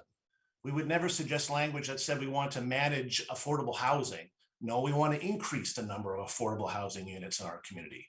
So I would argue that we keep that aspirational language, that we aspire to reduce congestion, and that we continue to seek that in our city. So look forward to hearing my colleagues' thoughts and comments on that. Thank you. Councilmember Stokes. Well, I think this is much ado about nothing in a sense. We can argue over what words mean. I do appreciate the recognition, which has not always been there, that congestion is something that can be addressed by multimodal, and we're getting away from the focus only on building more roads, more streets, exits and entrances and all that. So that's a big step forward, and that is going bigger. I think manage is also a very important thing. We want good management. We appreciate management. In fact, a lot of us are in management, and I don't think we, pull back at that word as much as is being said here. And I think we're getting lost in this. I would add some language in terms of to aggressively plan, manage, and expand transportation investments to reduce congestion in a multimodal and comprehensive manner. I think that says it. In fact, I would offer that as an amendment. Okay, I like it.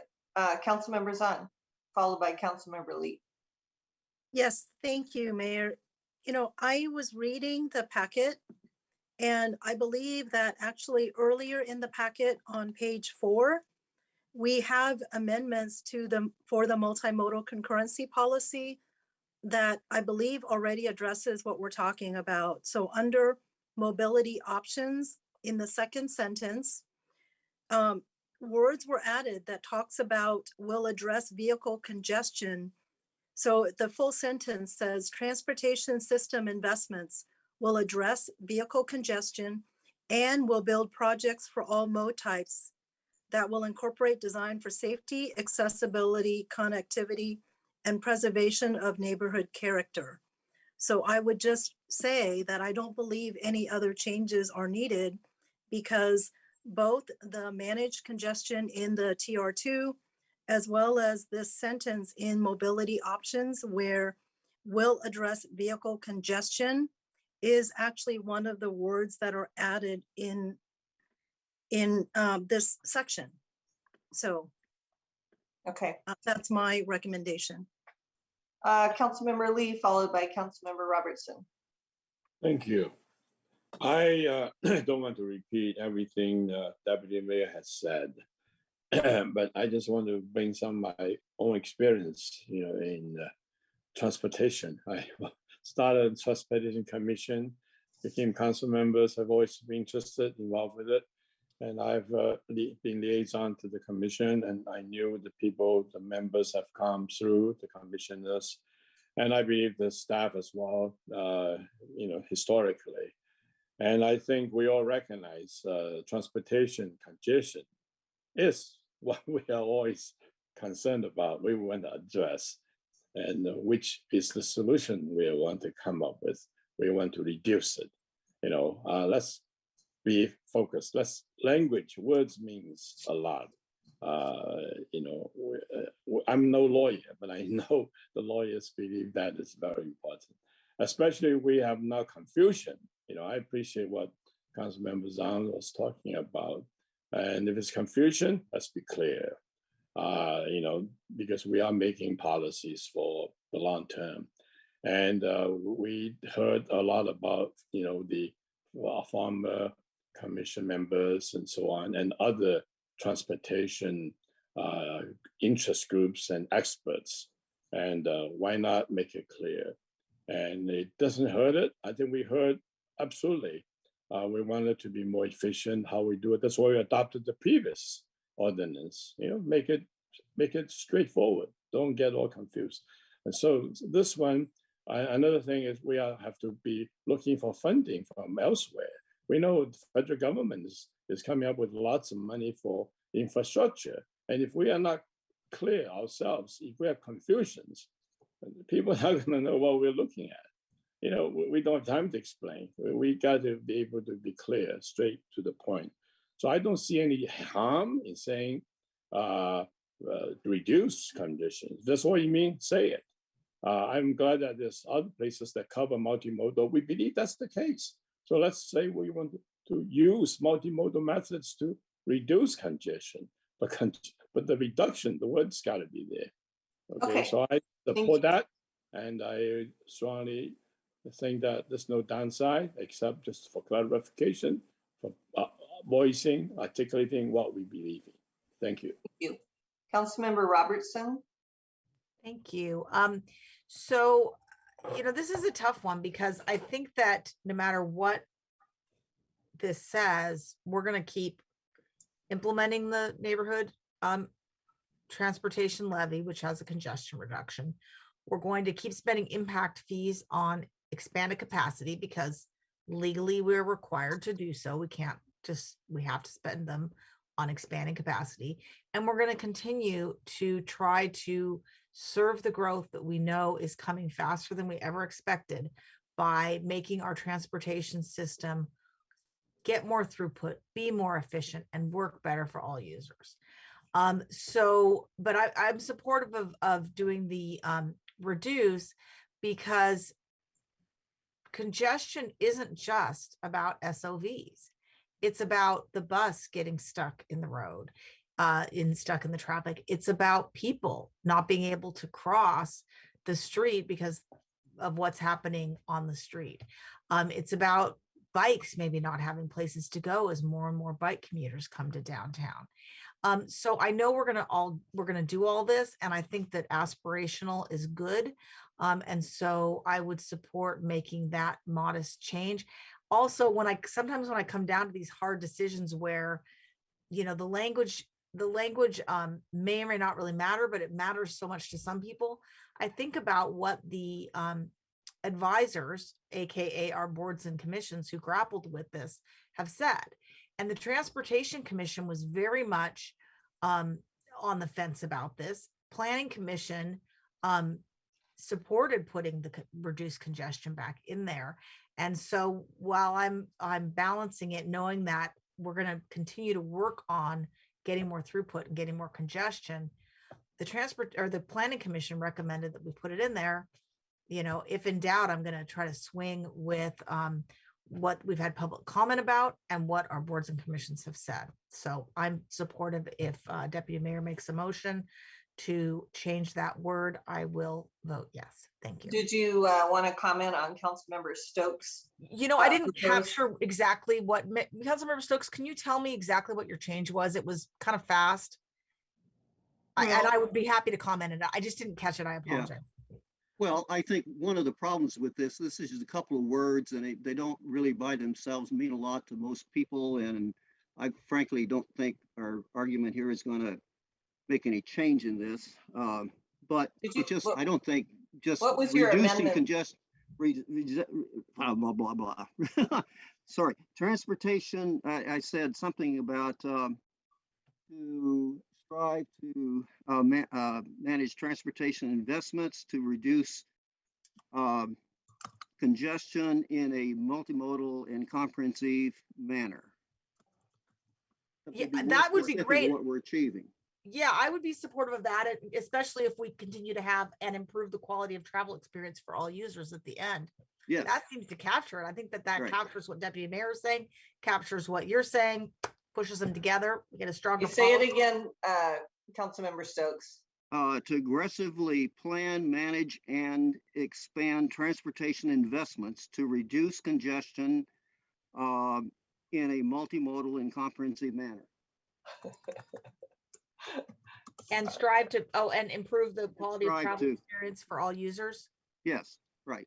Okay, say it one more time. To aggressively plan, manage, and expand transportation investments to reduce congestion and expand opportunities in a multimodal and comprehensive manner. And what did you say, And Jennifer, improve again? the quality of the travel experience for all users. I just think people reading this who don't know the whole thing will look at that and say, wow, this is the big thing. So it just helps. I think it's better. I love it. I love it. Okay, tell me if I have it right. Just to aggressively plan, manage, and expand transportation investments to reduce congestion and expand opportunities in a multimodal and comprehensive manner and improve the experience of all users. Yes. The quality of the travel experience, I think. Quality, yeah. Improve the quality of the travel experience for all users. Right. Okay. I think this is really aspirational. I love it. Good. Councilmember Barksdale, I saw your hand up. You're next. All right, thank you, Mayor. Wow, that's a mouthful.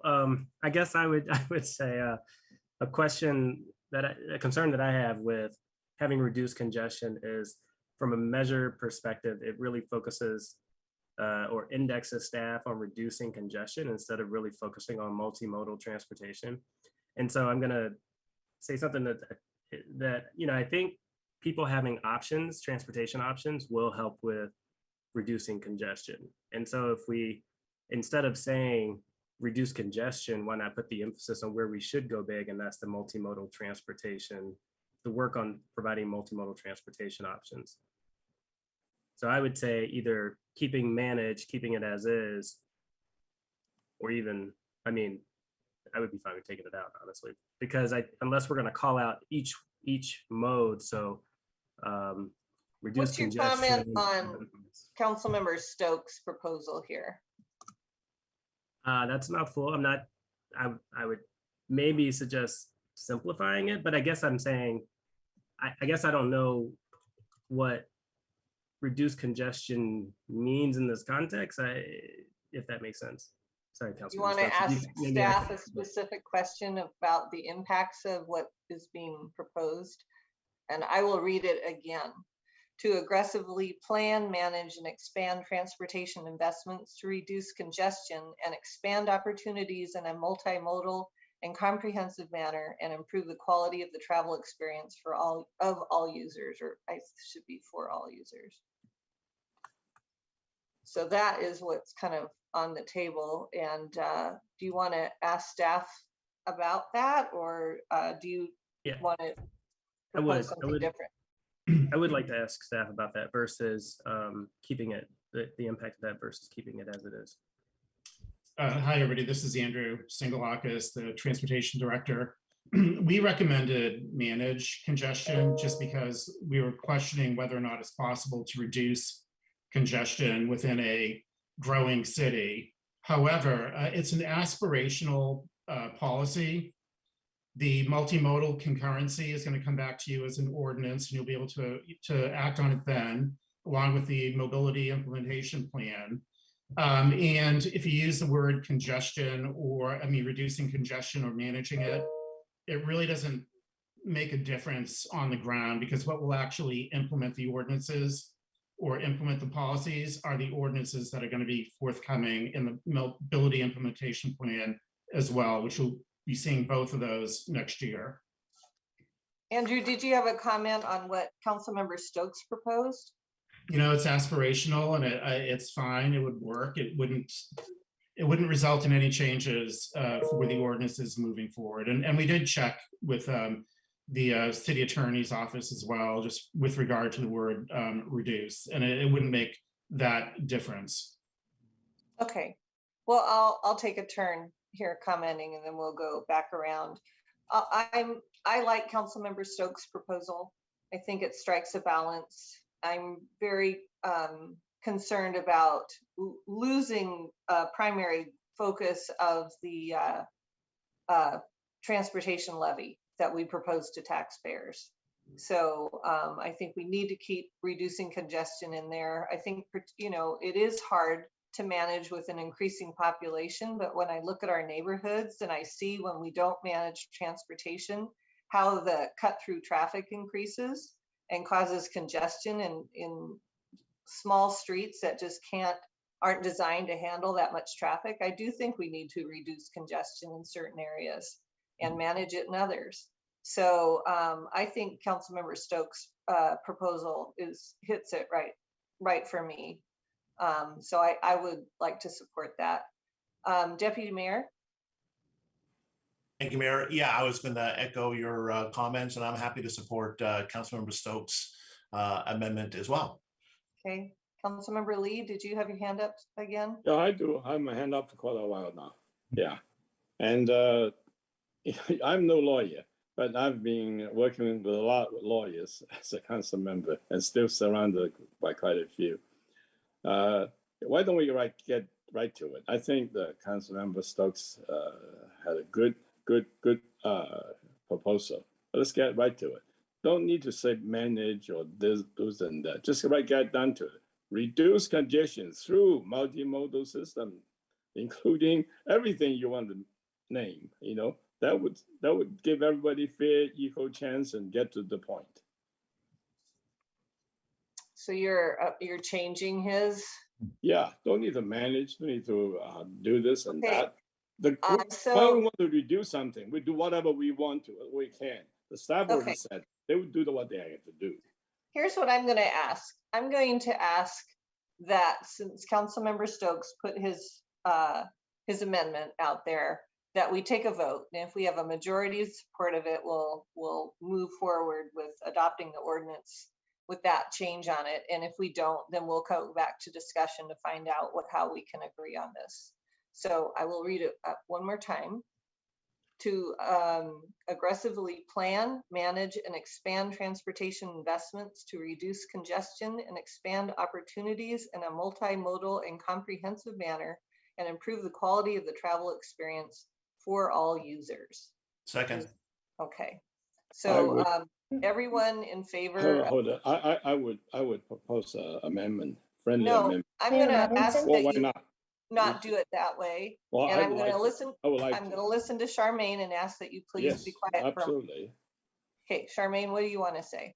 I am wondering if you would like to put the main motion on the table first. I didn't really want to. I kind of want to do an informal vote in this conversation, and then put the amended ordinance on the table, if that's okay. Okay. So all those in favor of Councilmember Stokes' proposal, say aye. Aye. Aye. Any opposed? I oppose. Okay. So I think we have a majority of council members who are comfortable with Councilmember Stokes' proposal, which I've read many times. And so now we have a motion before us to adopt ordinance 6633 with this proposed amendment in it, or the language change in it. I have amendment to the motion you just approved. Let's see, you make it a motion and let's see if we get a second on it. Yeah, here you go. Listen to me. I oppose my amendment identical to what Councilmember Stokes proposed that you just passed. Instead of saying all that, manage and do the best aggressively, just say reduce congestion, following with all the things that you just said. You know, when you want to reduce, you got to do everything. You only include a few things. aggressive. If you want to do Okay. something real, you're not going to be aggressive. I've heard your motion. Is there a second? That's what I said. Okay, there's no second. We've already voted to go with Councilmember Stokes. So I'm afraid you're outvoted on this one. So Well, we that's will fine. go But ahead. you still have a motion Could which you I please- voted against. Could you please not interrupt? I want to find out Councilmember Lee, you're out of order right now. I'm going to Well- ask you to stop. Councilmember Lee, I think we need to move to the ordinance 6633. Okay, so I'll go move ahead. that. Yeah. I move to adopt ordinance 6633, adopting the Okay. transportation element comprehensive plan amendment, which will amend the transportation element of the comprehensive plan pursuant to the Growth Management Act to incorporate policies and narrative that support a multimodal approach to a transportation concurrency. I As second amended, that. right? And, As and amended. include the amended language. I second that. As amended. All those in favor say aye. Aye. Any opposed? Okay, thank you. Thank So it's 8:05. We're moving on to, do you want to take a mini break or you want to plow through? Thumbs up for a mini break. All right, we're going to plow through. What's the next one? Now we're on the neighborhoods. Good evening, everyone. We're going to move on to the neighborhood area planning next. As you know, there are two plans associated with this section, and so we will take one after the other. But before we move on to those, we wanted to just kind of recap a little bit of what you discussed at the November 22nd meeting and then dive right into the individual plans. And so just as a reminder, these two plans are part of volume 2 of the comprehensive plan. And they are part of a new program to update the neighborhood plans. And so these are the first two in that process, and they will go on pause until after the periodic update of the comprehensive plan after this. And these plans are really the foundational policy documents for the individual neighborhoods. They capture the neighborhood goals, and they have policies that really influence how neighborhoods change over time. And they're used to guide other plans and capital spending, regulations, codes, things like that. And, so in that way, they do not directly change those things, but they guide all of those things. So as a result, they do not include action items within them. They also do not include land use map changes as part of this effort, though the land use maps do reside within these plans. And so just to clarify, some of the attachments include those land use maps, but there are no changes to the actual uses, but the boundaries have been updated for the Northeast Bellevue area to reflect the updates to neighborhood areas that were found in the 2015 comp plan. So those are just boundary changes, no land use changes, just to clarify that. So on that note, why don't we move on to Northeast Bellevue? And so this is ordinance number 6634. And you can see on the left is an image of the cover of the proposed plan, which was attached to the ordinance number. And this is the plan that was recommended by the Planning Commission and reviewed on November 22nd by council. And you can see on the right of this slide is a series of 5 sets of amendments that were brought up in conversation on November 22nd, but these have not yet been voted on. And so as part of today's discussion, we can take each of these in turn if council decides to bring up these amendments after bringing up the motion to take on this ordinance. And so I'm going to just do a quick overview of each of these, and then we do have a separate slide for each amendment if council chooses to bring those up, so we can bring up those slides in turn for each of these as well.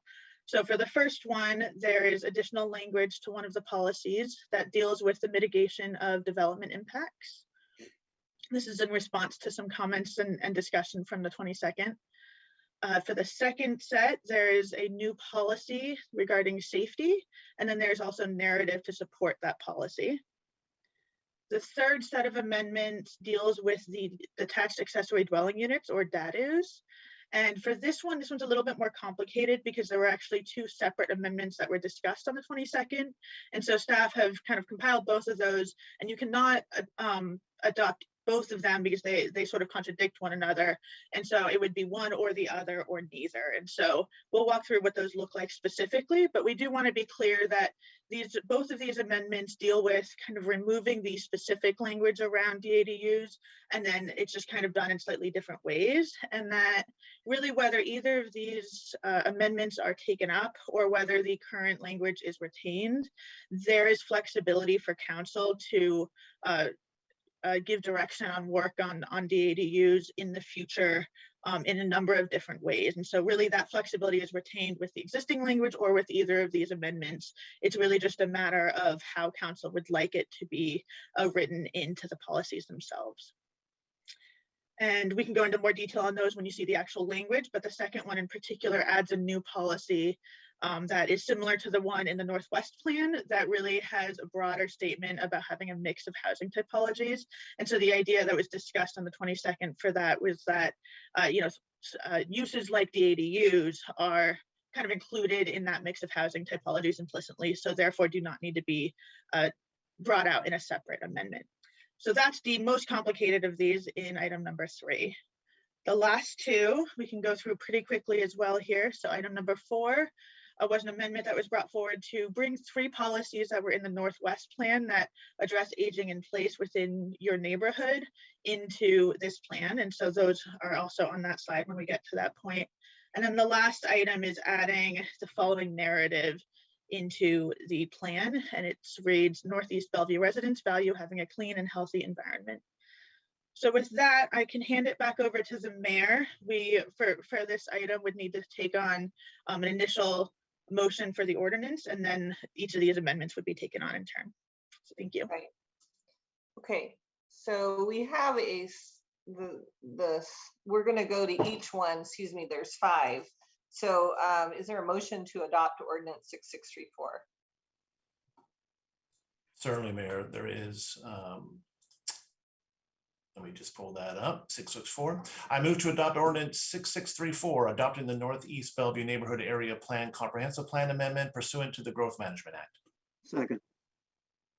Okay, so we're going to discuss each amendment one by one. I don't anticipate discussion on any except the third one because we already kind of landed on these other 4.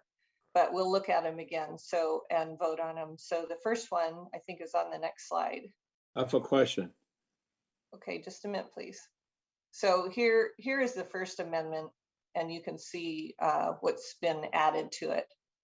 Yeah. So we're gonna, Councilmember Lee, are you asking about amendment 1 in particular? I have a question about the whole motion.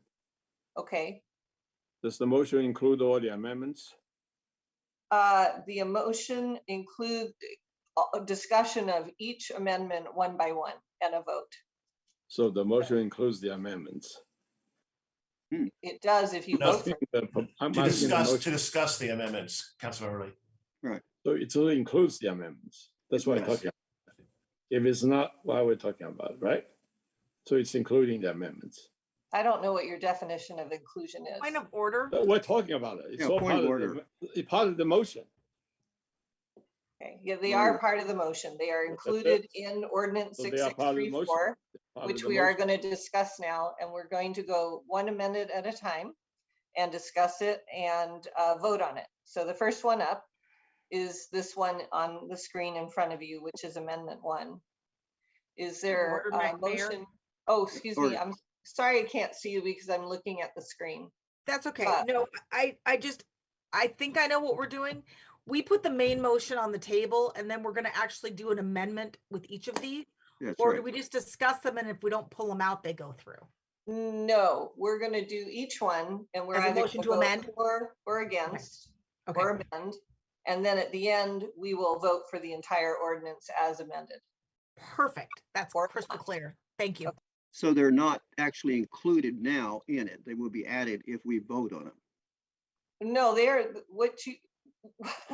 No, we voted for the amendment without the for the motions without the amendments, and then the amendments will be to the motion we adopted. Okay. Otherwise, we've already approved the whole thing. Mayor, would you like me to weigh in? Yes. There is a motion, there's just the motion to approve 6634, which has been seconded. The amendments will be taken individually, one by one, and will amend that ordinance. Then we'll go back to the main motion. So what's on the table is everything that's in black in front of you. And what we're talking about and voting on is the addition or not of what's in red. So to answer your question, these amendments are already included in the ordinance, but the revisions are not. So we're going to take the first one, which is in front of us. I'd like a motion to approve as written, including the red part, the amended part.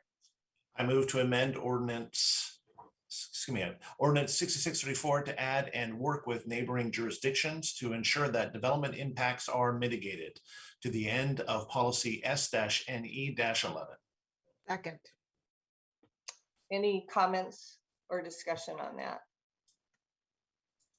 I'm not seeing any. So all those in favor say aye. Aye. Aye. Any opposed? Okay, so now we'll go on to the second one. We have 5, so you can see the what we worked on last week. I believe it was last week. I don't remember. These are the changes that we made. Is there a motion to adopt as written? Number 2. I move to amend ordinance 6634 to add narrative language as presented by staff under proposed amendment number 2 and add a new sense of community policy reading, create a safe community, including safe places to gather, walk, and play. Second. Any comments or questions? I have a question. Councilmember Robertson. Thanks. So if we are moving this number 2, is it both the upper number 2 and the bottom number 2? Because Mayor or Deputy Mayor just read out the bottom one.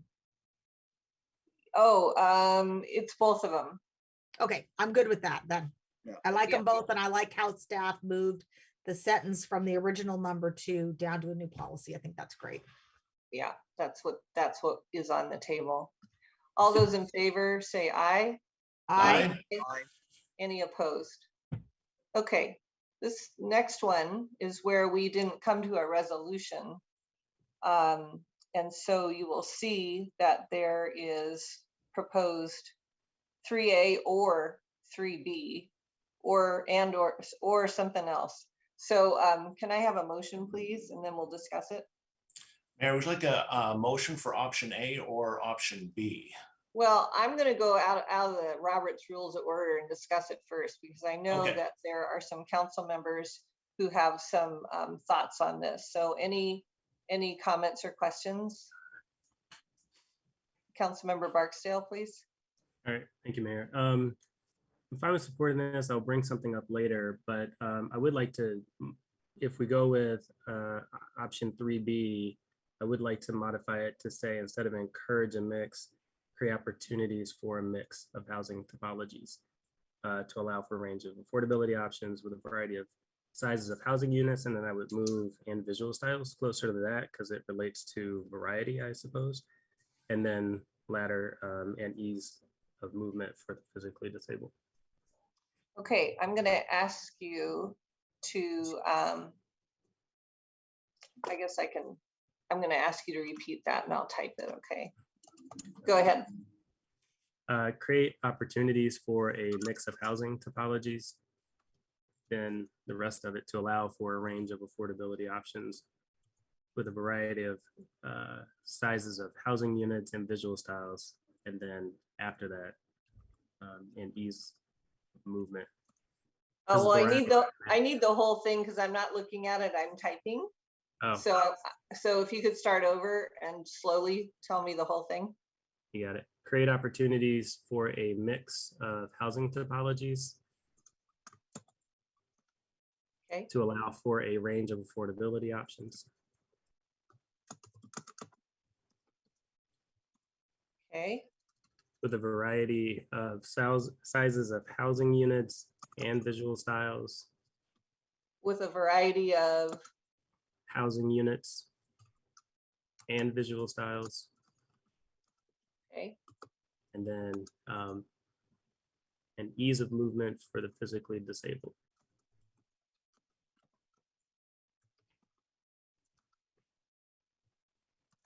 Okay, so what I have is create opportunities for a mix of housing typologies to allow for a range of affordability options with a variety of housing units and visual styles and ease of movement for the physically disabled. Yes. I think you're missing two words. Okay. Yeah, well, It's it's with a 'cause variety of sizes of housing units or not. Sorry. sizes of housing units and visual styles. Variety of sizes. Why would we pull out just sizes and not any other kind of variety? I mean, aren't we trying to talk about all the different types of housing units you could create, not just sizes? Yeah, I was just reordering, but yeah, I'm happy with ranges of allow for a range of affordability options. With a variety of housing units? Is there anything else left out? There's the ease of movement for the physically disabled. Yeah, I got that. And visual styles and ease of movement for the physically disabled. Yeah. Okay, so I'm going to ask you to make a motion to amend it to that, and then we'll just discuss what you've thrown out. Okay, just to clarify on that variety, what do you have there? Just to make Okay. sure. I have create opportunities for a mix of housing topologies to allow for a range of affordability options with a variety of housing units and visual styles and ease of movement for the physically disabled. All right. So I move that we have for 3B, create opportunities for a mix of housing topologies to allow for a range of affordability options with a variety of housing and visual styles and ease of movement for the physically disabled. Is there a second? I'll second. Okay, so let's open this up for discussion. That's what's in front of us here. Councilmember Stokes, is your hand up? Yeah, I just one minor thing, but I just had a concern about taking, I know saying variety of housing units kind of broadens it, but is the sizes, I think that's something that's important to people, and we talk a lot about it. I just want to think about that. Probably it's not going to make any difference, but it In does my change mind, meaning. it includes size, color, Yeah. whatever, type. Yeah. But that's a good question for staff. Why don't you ask them? Yeah, what do you think, Emil? Emil, in terms of taking that out or with the new Yeah. language? I think either approach is going to be fine. Whenever you say, have a general statement about variety and then start mentioning specific things, it can become too focused. So I think I think it's fine either way. It's just kind of a council preference for how you'd like to have it worded in this specific policy. Good. I'm fine with it. Any other comments or questions? I see, I saw Councilmember Robertson's hand up. Thanks. No, I'm good with this. I think that, I mean, really where the rubber meets the road is in the land use code. So, and we've heard from folks who want DADUs and folks who don't want DADUs. One thing that I've seen a lot of overlap is people want options. They want options to be able to age in place. They want options to, be able to live in a not a multi-generational home. They want options. And this, I think, will help frame the discussion that we need to have next year when we start talking about major housing policy. Way back when I was first on the Planning Commission, we put into, I think, the land use code that people could propose innovative housing types like cottages, which are de rigueur now, but they were innovative in 2003. And we haven't seen really much come of it.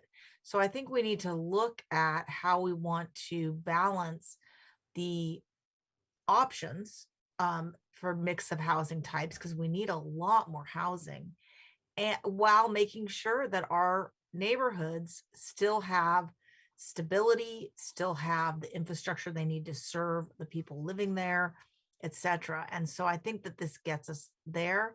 And I think staff for creating 3B, I think it was staff that did it, and Councilmember Barksdale for refining it. I will support it. And I will say that I'm really excited because I know staff has promised in the first quarter of next year that we're going to look at our affordable housing plan, and this is included in that, is all the different options citywide of what we can allow in terms of creating a variety of different types of housing, because we have a variety of different people who want different things, and we need more housing. Council members on, followed by Councilmember Barksdale, followed by Councilmember Lee. Yeah, thank you, Mayor. So I like where we're going with this language. The only word that was in 3A that is no longer in 3B is range of households. And I like the idea that as we talk about range of affordability options and household types, but naming the fact that households are changing, whether it's multi-generational or whatnot. So I would like to see if there's a friendly amendment to add and household types to the sentence where appropriate. I will just say that think about what staff just said about when you call out some things, it opens the door for what did you not call out. The fact that you reference one type of variety, but not other types of variety sometimes implies that you didn't want the other types. So just think about that a little bit and make sure that that's what you want to say. So maybe, Emil, is there a different word than households? Or is that already embedded in it, what's been written? You know, again, it's something that it's probably going to work either way. If you do want to add range of households into it, I guess the observation it's becoming, you know, a fairly long, complicated policy. So, you know, oftentimes policies kind of the cleaner, more concise, the better. But I don't think there's any harm in putting it in there if we can kind of figure out the wording tonight for how it's gonna fit in there. And it was contemplated in the 3A option as well. So it's not like a new concept as well, Mayor. Could you say create opportunities for a mix of housing and family typologies? Is that what you were saying? I think range of households is better than family Okay. typologies. I think the range of households is kind of the correct term to use Mix if you of want to housing include it. In. typologies will allow for a range of households and affordability options. Yeah. Okay. Like it. Household types or just households? I'll defer to Emil. Households was what was in the, well, households was what was in 3A. So it seems like households would be fine here as well. Okay. And so create opportunities for a mix of housing typologies to allow for a range of households and affordability options with a variety of housing units and visual styles and ease of movement for the physically disabled. Is there any opposition to that friendly amendment? Okay, if you raise your hand, I'm going to think you're opposed to it. No, I want to I say something. Okay, you'll get your you'll get your chance. I just want to know you were asking.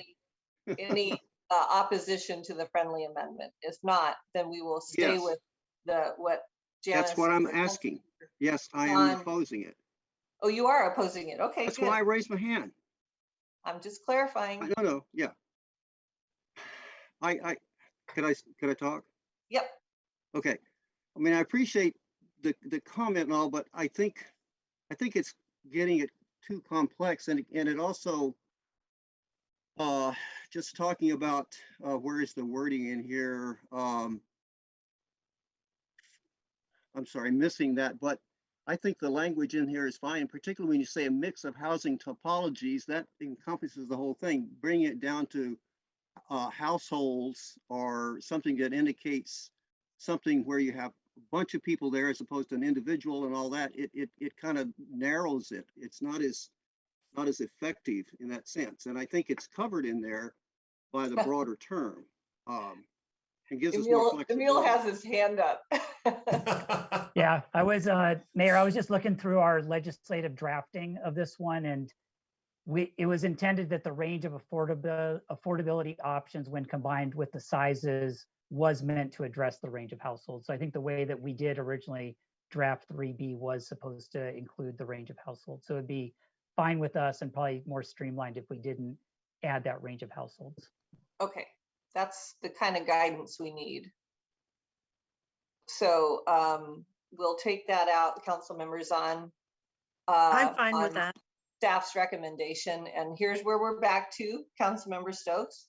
Create opportunities for a mix of housing typologies to allow for a range of affordability options with a variety of housing units and visual styles and ease of movement for the physically disabled. And so now that's what we're discussing. And let's see, I think Councilmember Barksdale next, and then Councilmember Lee, and then Councilmember Stokes. Do you want to speak again? Oh, yeah. Okay, so go ahead, Councilmember Barksdale. I actually don't remember. I'm good. Thank you. Thank you. Okay, Councilmember Lee. I have a question. Are we just talking about the one that is in red?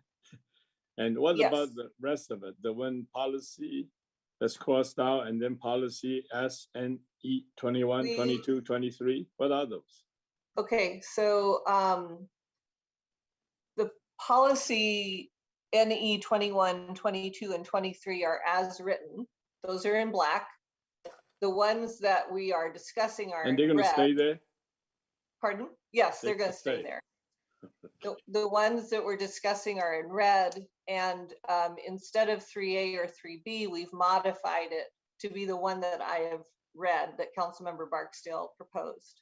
And I'll read it to you again so that it's to create opportunities for a mix of housing typologies to allow for a range of affordability options with a variety of housing units and visual styles and ease of movement for the physically disabled. And I apologize that I can't write that up there for you, but I don't have the capacity to do that. Councilmember Stokes. I'm fine with it. I just wanted to make sure. Okay. Okay. Yeah. Okay. So if there aren't any more comments or questions, we will vote on, Deputy Mayor, do you have your hand up?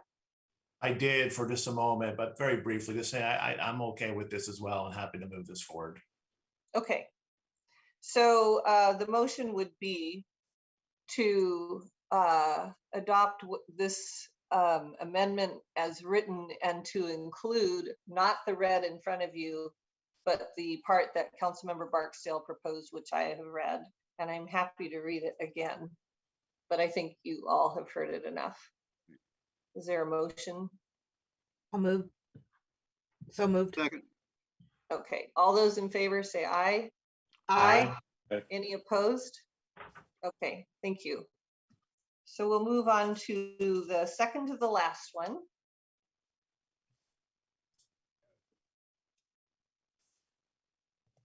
Okay, and these are changes that we all agreed to last time we discussed this. So is there a motion to approve this change? Certainly. I move to adopt ordinance 6635, adopting the Northwest Bellevue Neighborhood Area Plan Comprehensive Plan Amendment. Northeast. Pursuant to the Growth Management Act. Okay, Northeast. So right? I'll second, but I'd like to comment or ask a question. Yeah, absolutely. We'll open it for discussion. Okay. Go ahead, Councilmember Robertson. So what I was going to suggest we do here is just to move the goal above NE 23, because the new policies, I totally support it, but NE 23 talks about programs to help older adults stay in their homes as they age. And the goal is to support seniors staying in the neighborhood as they age. Yeah. Seems to me that the goal should be reordered above 23, and then the new policies would be 24, 25, and 26. I think that's very true. And that's just an editing issue. So can I make can I make that as a friendly amendment, Deputy Mayor? Yeah, Certainly. absolutely. And I second Any other comments or questions on this as proposed? If not, let's vote on it with the revision that Councilmember Robertson proposed. All those in favor say aye. Aye. Any opposed? Okay, thank you. And then we have one more. Again, this is something we all decided on last time, and you can see where some of the writing has been taken out and the red is what's been added in. Is there a motion to approve this as written, and then we'll open it for discussion? So moved. Oh, second. Okay. Any comments or questions about this? Not seeing any. All those in favor say aye. Aye. Any opposed? All right, very good. So now that we've done that, I believe we go back and vote on our amended ordinance 6634. Charmaine, am I correct? Yes, you absolutely are. Thank you. So any comments or questions on this amended ordinance that we've just worked on? Not see, oh, okay, I see Councilmember Zahn, and then Robertson, is your hand up again? Yes. Yes. Okay, Councilmember Zahn and then Robertson. Yes, I wanted to check in. I believe that when we had this last time, we had gotten some comments about NE 14, and I believe it's in one of the previous pages where there was a request from the community about create new gathering places, that it was create new public gathering places or publicly accessible. And I wondered if that was something we had considered or was willing to consider as part of the final adoption. Well, everything is open for consideration. I would have thought we would have covered that last time, but staff, do you have a slide with NE 14 on it? I believe it was amendment number 1 actually had NE 14 within the page. It didn't. Oh, I see. Okay. No, it just stops at 12. Cool.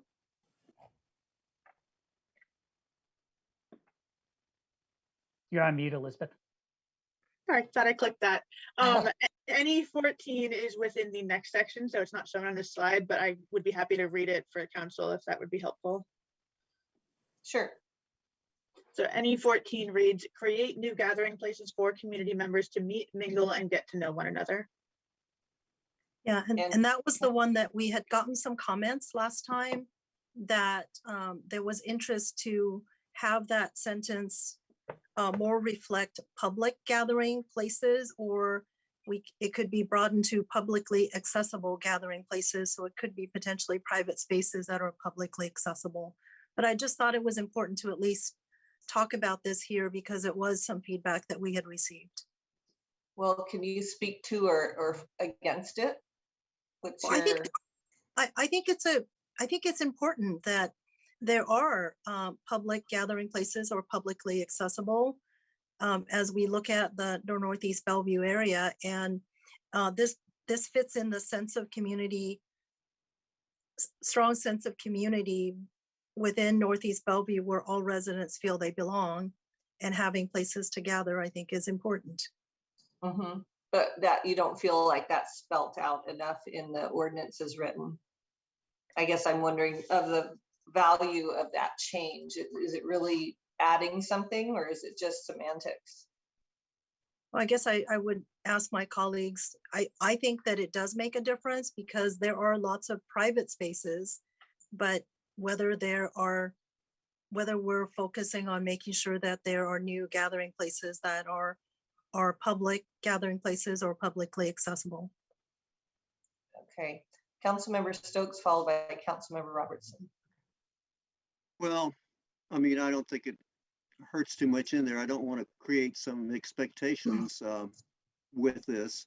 And we do have public spaces, including community centers and all in several, both in Newport, the Eastgate and that area, and in Lake Hills.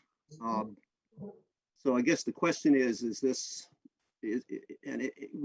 is this really helpful, or will it create some expectations that we will have trouble with? I don't know. Councilmember Robertson? You know, I like the sentiment. I think that it's already included in here without creating the expectations that we're going to put a new community center in every neighborhood. So I appreciate Councilmember Stokes watching out for creating unreasonable expectations. But I also, what I was reflecting on when I was listening to Councilmember Zahn speak about it is, of course, it would include that, but it would also include private spaces and those other third places. There's lots of places where people gather that may not necessarily be in public ownership. So I think leaving it more general is probably the way to go, because I think it's more inclusive. Yeah. So I agree. I originally raised my hand to talk about the main motion. So when we get to that, I would like a chance to say something. Councilmember Zahn, then Councilmember Barksdale. I was going to say, Mayor, I just wanted to make sure that this discussion was raised, because I think that night when we had so many discussion points that this one might not have actually had the discussion. And it's important for us to have this discussion. Thank you. Right. Councilmember Barksdale. Yeah, I was actually just going to ask for clarification of what Councilmember Zahn had proposed, but it sounds like it's settled. So, Councilmember Zahn, do you want to push this, or are you feeling like... No, I don't. I think the engagement of this discussion is adequate. It's fine as is. Thank you. All right, so we'll now we are back to the main ordinance with all the revisions that we voted in those 5 sections. And I think Councilmember Robertson has a question before we vote. Actually, I had a comment because this has been, I just have to give a little love to all of my colleagues, all the engaged people and the staff, because this has been one where it was outreach during COVID, and this also applies to Northwest, okay, but I'll just say it once. And we had several people in the neighborhood who were very concerned. We had other people who were concerned about the housing topology, and every single one of the people who I share the title council member with, and mayor and deputy mayor, of course, listened to the public and listened to what people had to say, listened to the staff. And together we created a set of amendments that really kind of just fine tune the plan, and we've gotten broad support for. So I think this is really good work, and I'm proud of the work that staff and the neighborhood folks and the planning commission have done on this, and I will be happy to vote yes. Thank you. Councilmember Stokes. Yeah, just real briefly, I want to appreciate Councilman Robertson's comments on that, and also appreciate this is going to be really important to have these 2 done. We had some people say, why are we doing this and we're not going to do everything else. I think this is a really great thing we've done with these 2 communities, and we will work on this, and it will make it much better when we start working on things in the city as a whole and with other neighborhoods. So I think it's great. It's a good step forward. We could have just said, well, we'll wait till we get to everybody else, but I agree with Councilman Robertson's comments, and it's just been a great effort. I'm very pleased to have been part of it. And thank you. And I'd like to call out Councilmember Barksdale as the liaison to the Planning Commission, who guided these conversations and has represented the Planning Commission very well in our council discussions. Okay, any more comments? If not, we will take a vote. All those we have the motion, sorry. All those in favor, say aye. Aye. Any opposed? Okay, terrific.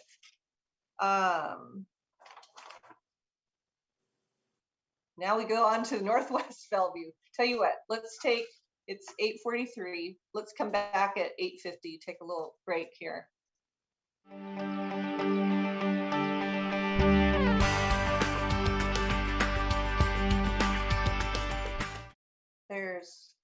There's our 4. So next we have ordinance 6635, and this is now talking about Northwest Bellevue, and it's going to be the same thing where we'll hear about the ordinance. We'll look at the 5 amendments. We'll look at them individually, vote on them, and we'll discuss them and vote on them. And so staff, go ahead. Great, thank you, Mayor. So this one is very similar to the one we just went through, so it should be a familiar process. There are a couple differences in the amendments that I'd like to walk through. So we'll just walk through the 5 of these really quickly, and then same process as before. So for the first one, this is the same policy and similar narrative to what was brought forward as one of the amendments on Northeast. So that should be pretty familiar about safety. The second one is related to the DADUs in the Northwest plan. So this one does not have multiple options like in Northeast, so it should be a little bit simpler. But this one basically is an amendment to delete the policy that references exploring DADUs due to conversation on November 22nd amongst council members about its inclusion in that broader policy and the mix of housing typologies. And so that policy is the very similar policy to the one that you all just discussed on Northeast. Number 3 is about adding a new policy, which came from the Northeast plan about aging in place. So that brings a little bit of parity between the 2 plans. The 4th section we discussed on November 22nd, because these are the amendments that were brought as an attachment there related to pedestrian safety in the mobility and access section. So that has both a new policy and a number of narrative changes.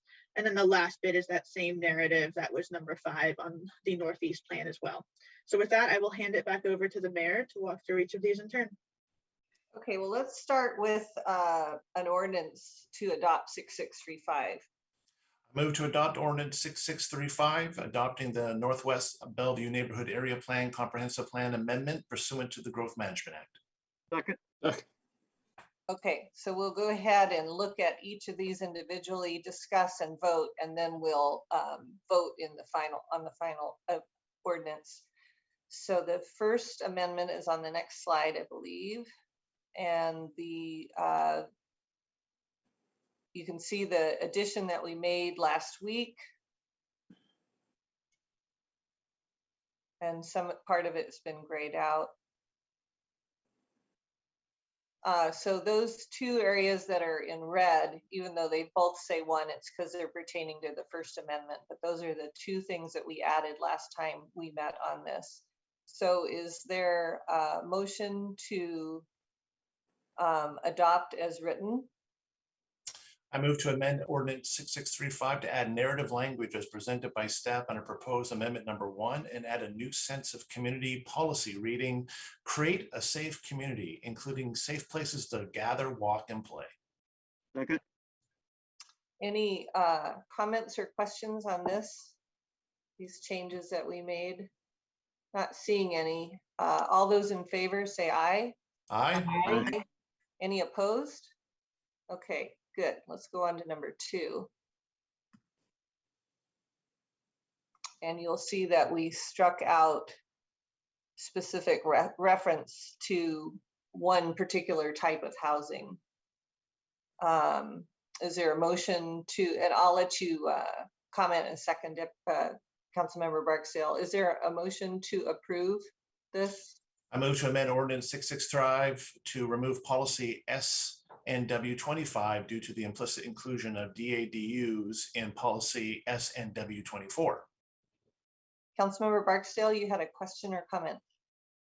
Comment or amendment. So in addition to the number 2 item there of removal, I would also like to amend S Northwest 24 to similar language that we had in the previous Northeast. So create opportunities for a mix of housing topologies within both lower and higher intensity districts to allow for a range of affordability options with a variety of housing units and visual styles and ease of movement for the physically disabled.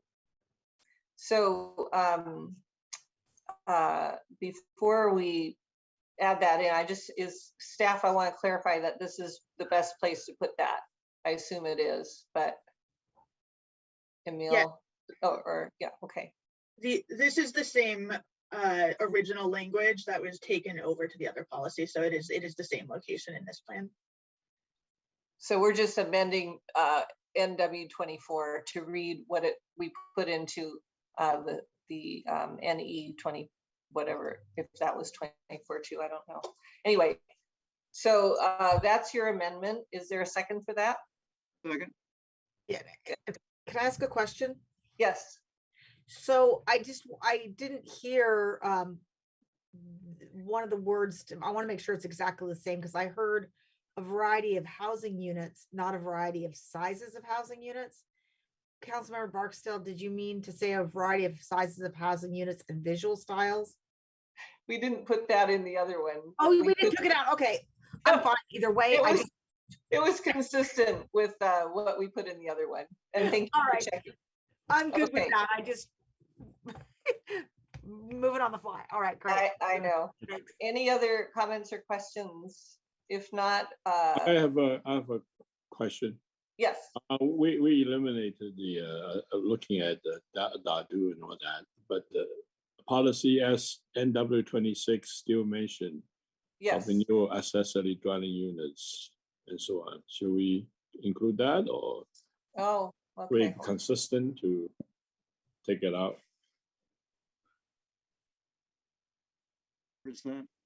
I'm okay with leaving it, but we can do whatever the council wants on this. We can take it out, we can modify it. We removed that earlier, right? Did we take it out of the other neighborhood, staff? The language in the other neighborhood plan is a little bit different, but we've retained the additional policies that gave some description of what new housing typologies might have impacts, and so kind of how to handle that. So that's similar to this policy, but this one does explicitly mention accessory dwelling units as opposed to the broader new housing typology. How can we make it, what would we say to true it up with the other neighborhood that would include all types of housing? You could make it read similarly if instead of the term accessory dwelling units, you simply said new housing typologies, so that it trued up with the policy that's being retained. Councilmember Lee, is that the motion you'd like to make, is to amend? I just brought it up. I'm not making any motions or one or the other. I just brought it up to be consistent with what we're doing. Well, I like what you're saying. We're looking at 7 of us, yeah. Yeah, I like what you were saying, so I'd like that to be a motion. I'll make that motion. Thank you. Second. Mayor Robinson? Yes. We're going a few too many, or one motion too deep.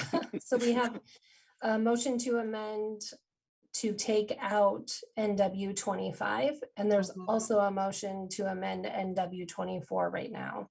You want, okay, so we'll do. We need to resolve each one individually. Thank you. So I'm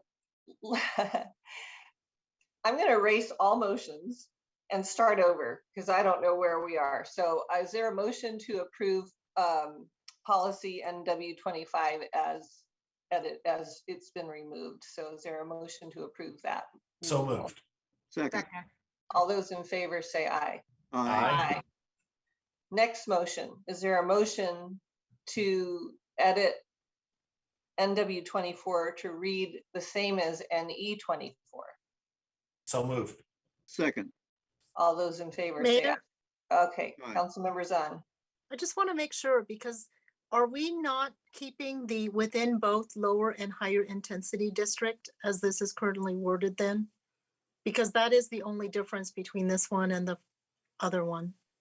Well, that is a difference. And so I just if you want to clarify. So you want to make this one different than the other neighborhood, we can do that. Well, and I guess I'm curious about, because Councilmember Barksdale was the one that made this originally. Did you want it to read exactly the same? Or keep the specific words for this particular one that says within both lower and higher intensity districts?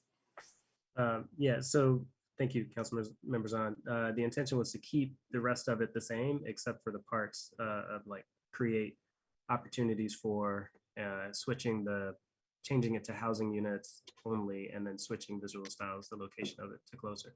So the intention was to keep the within both lower and higher intensity districts in this policy.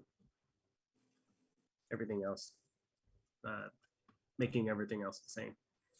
Okay, so create opportunities for a mix of housing typologies within both lower and what? Higher intensity districts. Intensity districts to allow for a range of affordability options with a variety of housing units and visual styles and ease of movement for the physically disabled. Correct. Did I have that right? That's correct. Okay. Is there a motion to amend? Let's get the motion on the table first, and then we'll do questions or comments. Is there a motion to amend as? So move. Second. Okay, Councilmember Stokes, followed by Councilmember Lee.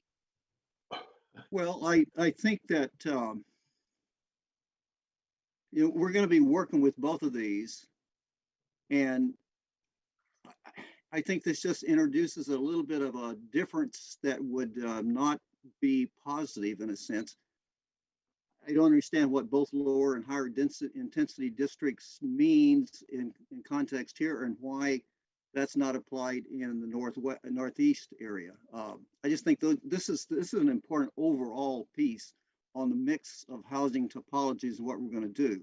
And there's nothing about Northwest that I've seen or Northeast that makes one or the other, makes for any differences in this particular one. So I think it would be better in terms of administration, of working on it, and working within the city as a whole to have both of these consistent.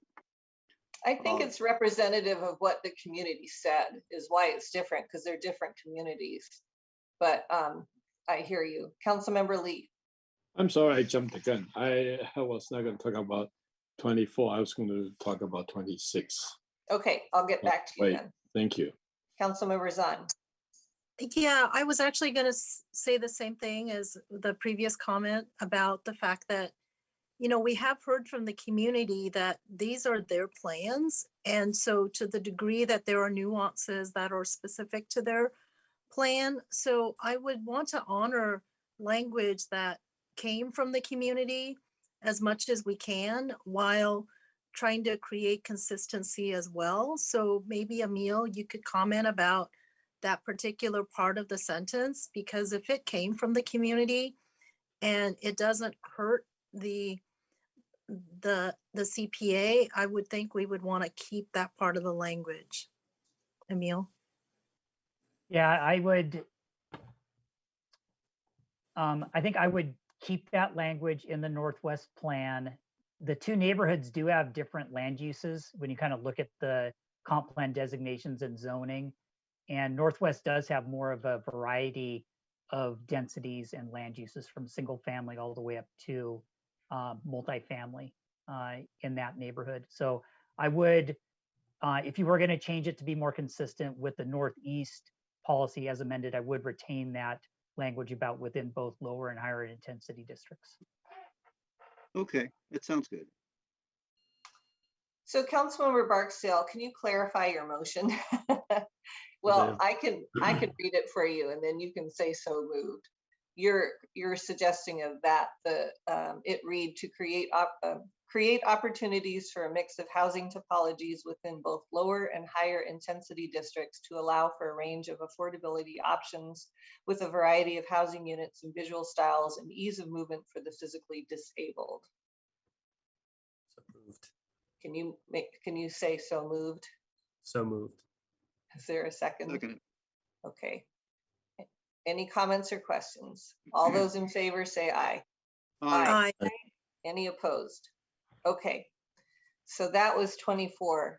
I think I already did 25, and now we're on 26. Is that right, Charmaine? I believe you still need a vote on 25. Oh, You have a I thought motion and a second on the table. Huh, okay, I thought we did, but anyway, Yeah. is there a motion? It's on the table. It's on the table? Yeah. Yeah, 25? the motion is, but I never heard a vote. I apologize. Did we vote, Deputy Mayor? I believe we did. Yeah, we did vote on 25. Why don't we vote again? All those in favor of removing 25, say aye. Aye. Okay, 26. Is there a motion to adopt 26 as written? And then we'll discuss it.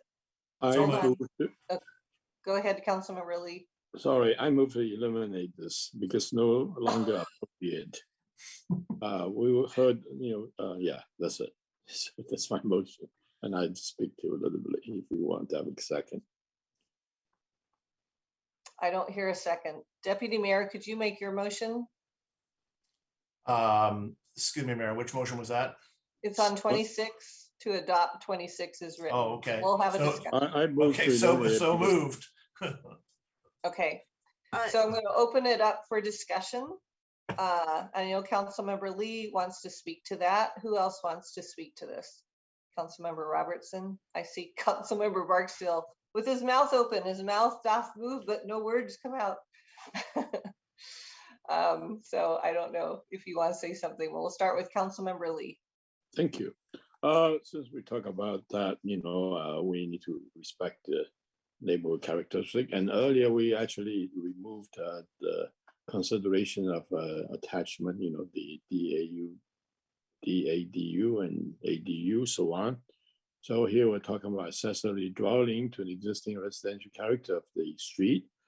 And I appreciate that, the people from Northwest Bellevue is supporting in general the whole ordinance, and but they still have their own suggestion of community involvement moving forward on any specific, details respecting the neighborhood characteristic and so on. So I think this one would definitely be something they would be very interested and concerned with, and it's consistent with what the staff has been very responsive, listening to them and talking, and I think that's was one of the reason why the changes have been made and the amendments have been put through and accepted and approved. So I believe this maybe this oversight for some reason. So I move to remove it. Thank you. Well, you're suggesting we vote against adopting it, is what you're saying. Yes, that's correct. That's correct. Okay, thank you. Councilmember Robertson. Thank you. First of all, I didn't hear a second on Jared's motion, but and I'm happy to make that, but I think that we made a mistake because I thought that the discussion before we pulled all the motions off the table and started over on this slide 20 was that we would amend 26 to track with 24, explore regulations to minimize the impact from new housing typologies to the existing residential character of the street. I thought that was the motion, but well, we started over and that could be the motion, but the motion on the table is to vote as is. Now you can amend it to what we discussed. Right. So the way what's in black is already part of the main motion, doesn't need to be voted on separately unless we're going to actually amend it.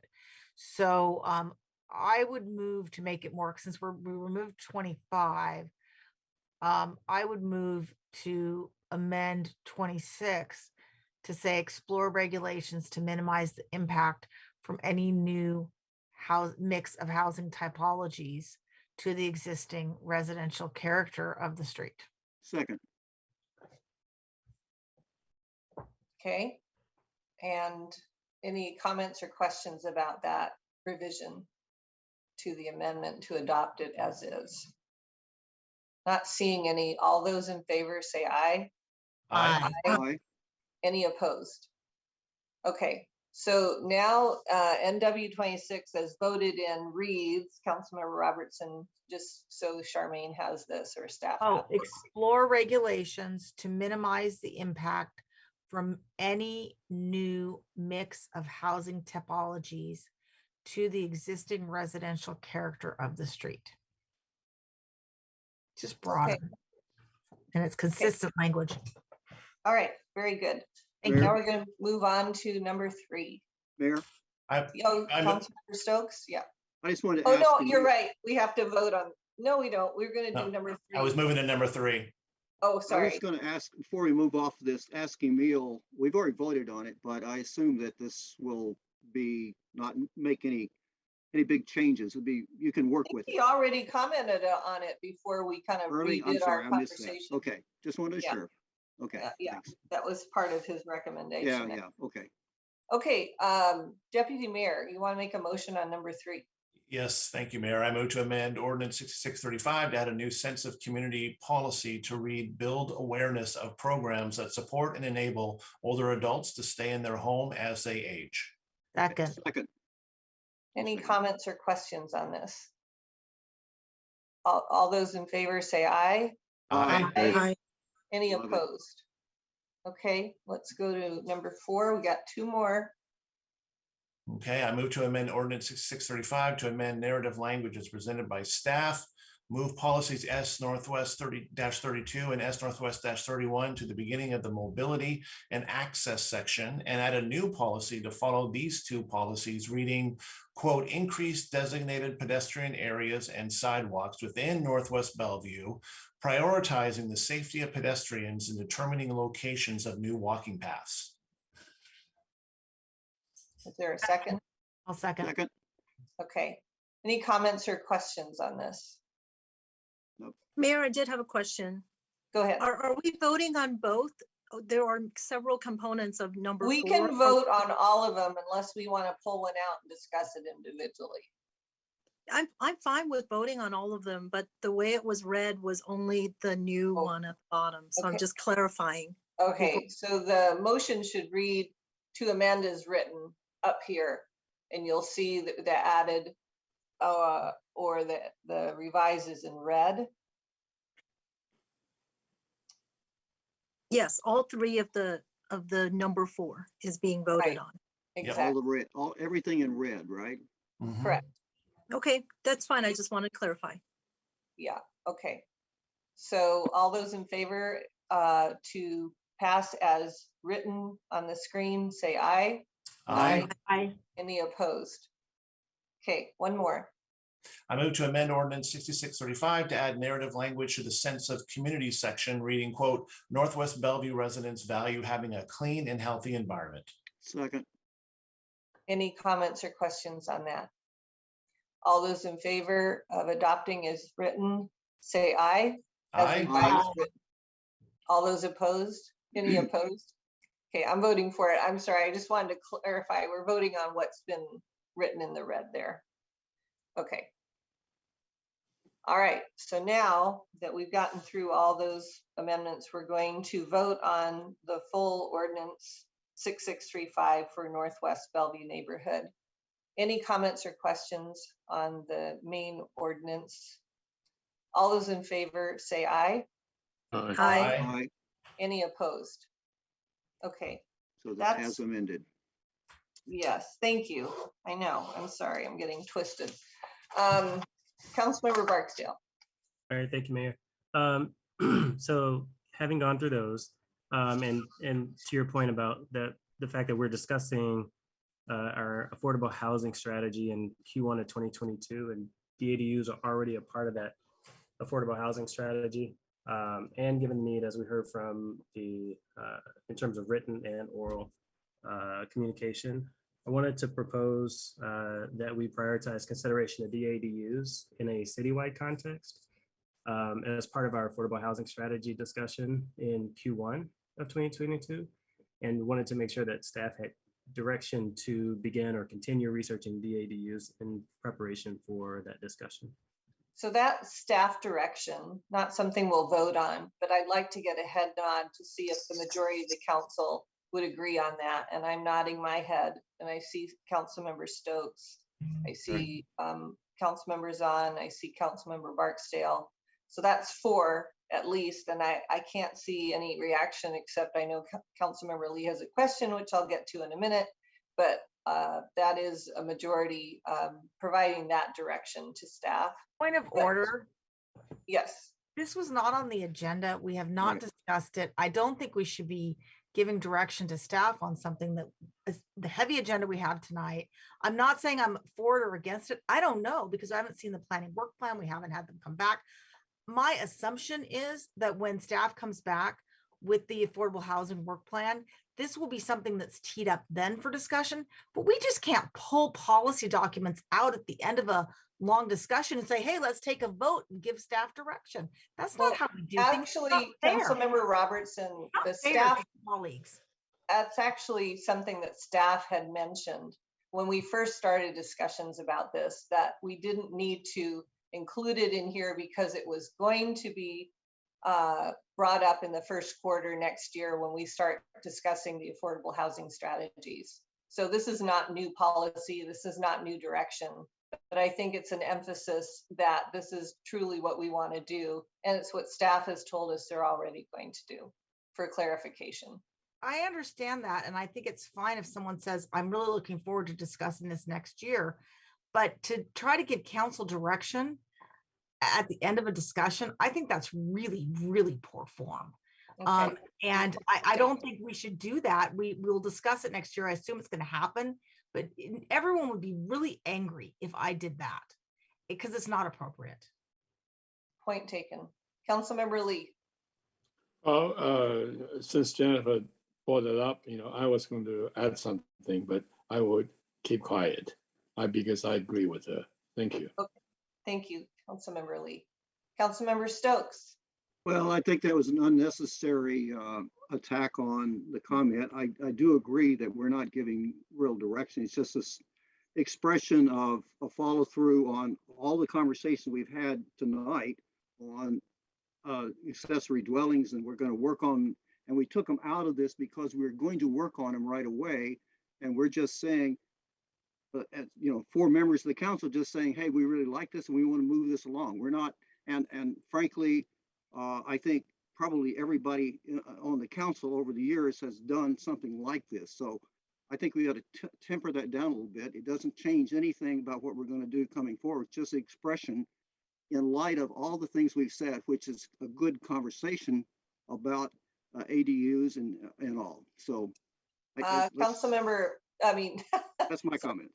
Thank you. Mr. Miyake has a comment here. I was just going to ask Mac Cummins, the Community Development Director, if perhaps he could just comment on that, on this particular ask tonight. Mac? Yeah, thank you, City Manager Miyake. I think there's a couple things going on here. So we're talking about the affordable housing work plan and a number of different items. Council may recall in October, we went through a number of potentially big move items that you all expressed interest in and asked us to put together some ideas around how those might be prioritized for your consideration. And then separate from that, tonight you're having a discussion around potential implementation and timing of implementation around the neighborhood area plans, which would be a code and policy exercise that our department would work with Mike Brennan's Department of Development Services on to create a LUCA. So they're related, but not the same thing. So as we talk about bringing back the quote unquote affordable housing study work, there's a number of big things in the affordable housing strategic plan that have not yet fully been implemented, and council wants to make sure that is done as quickly as possible. And then some new work that you've asked us to look into as well. So what we're doing is putting that all together, and we're going to be back absolutely for sure with all of these things and help you array them out from a timing perspective going into 2022.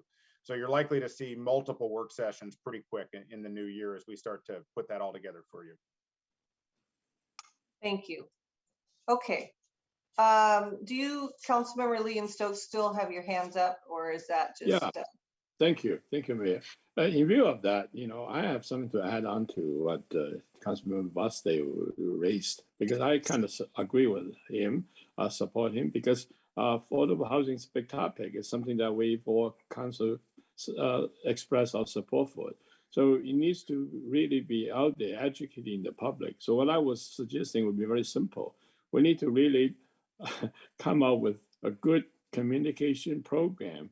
I briefly kind of mentioned it once before, but I think this is opportunity for us to help educate the general public what affordable housing is, what a housing situation is, and what do we need to do. And people need to understand much better, because otherwise we're going to have continuing challenges of lots of questions and so on. So I think there's an opportunity to do that, and I want to put in my 2 cents worth. Thank you.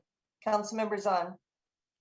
Yeah, I want to thank Councilmember Barksdale and you, Mayor, for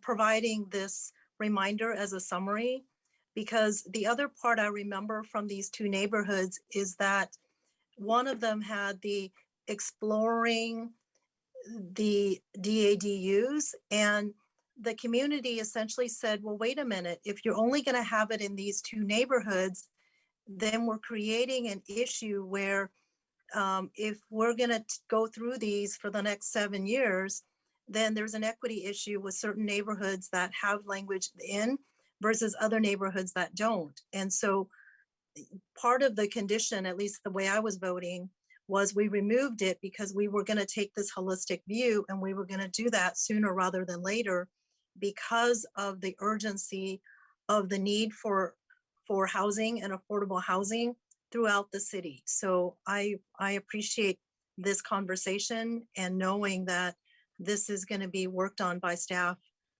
shortly. Thank you. Thank you for bringing it back. That's exactly right. It is all related, and I appreciate you clarifying that.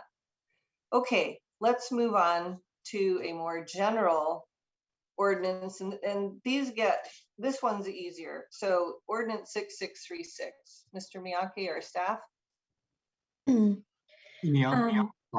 Sorry, Tara. Go ahead. Thank you, City Manager. Before council, we've gone through the 5 individual ordinances for each of the comprehensive plan amendments that were part of the work program. Now we have what we call a general ordinance or umbrella ordinance 6636, which would approve the entire package of amendments for this year. So with that, I turn things back to the mayor. Okay, Deputy Mayor, is there a motion?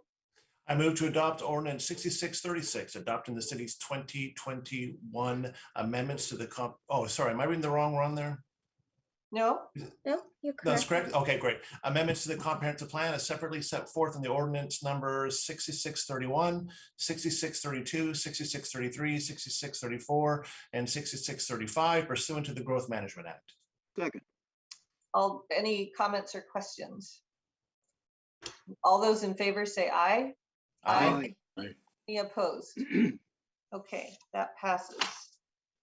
So now we're on to the last hard part of the meeting. It doesn't have to be that hard, but this is to do with East Main, and we have one main amendment that we are working on last week, and staff, bless their hearts, were able to bring it back before the new year. So we can try to maybe pass this tonight. And then if we pass the first one, then we have, I believe, 3 more kind of perfunctory ones to pass after that. So would somebody, staff, do you want to go ahead and introduce this one? I'm gonna go ahead and turn this over. Mr. Miyake, yeah. Yes, I'm gonna go ahead and, well, first of all, it's 12G through 12J, and I'm gonna turn over to Mike to frame this up and talk a little bit about what happened at the last meeting and the amendment on the table. Great, thank you, Mr. Miyake. Good evening again, Mayor Robinson, Deputy Mayor Newhouse, and council members. Also joining me this evening is the staff team. So if there are questions along the way, certainly they can provide assistance in answering those questions. So this was last before the council, as the mayor noted, last Monday night, as you were working to move through the ordinances that would adopt and put in place the land use code amendments and other code amendments to implement the East Main transit-oriented development neighborhood. Next slide, please. So those ordinances include the main or the primary ordinance, which is the land use code amendment, which is 6627. Adoption of that ordinance is necessary before you move on to the following ordinances, which includes 6628, which is the rezone that puts in place the new East Main TOD land use districts in the East Main neighborhood.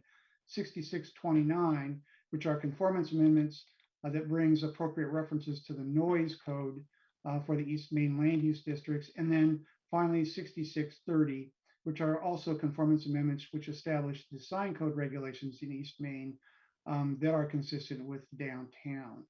Council will again need to act on the primary ordinance before moving on to the next ordinances. So I want to just spend a few minutes tonight talking about the timeline and then just a short recap of the activities in front of council regarding East Main and then move to those final actions. Next slide, please. So in council deliberations that started back in July of this year following the public hearing on the complete draft of the code, the council touched on a number of important topic areas, including determining the appropriate building height and density and scale in East Main, responding to housing and affordable housing needs in the city by establishing a minimum housing requirement in East Main, promoting the development of affordable housing with an incentive system that provides additional housing through entitlements for affordability. He created a fee in lieu incentive for commercial development, and he also explored the alternative of a deed in lieu to allow a partnership with affordable housing developers. And that concept can be implemented through the development agreement in East Main, but you also expressed an interest in a more structured approach that could be explored in upcoming planning initiatives.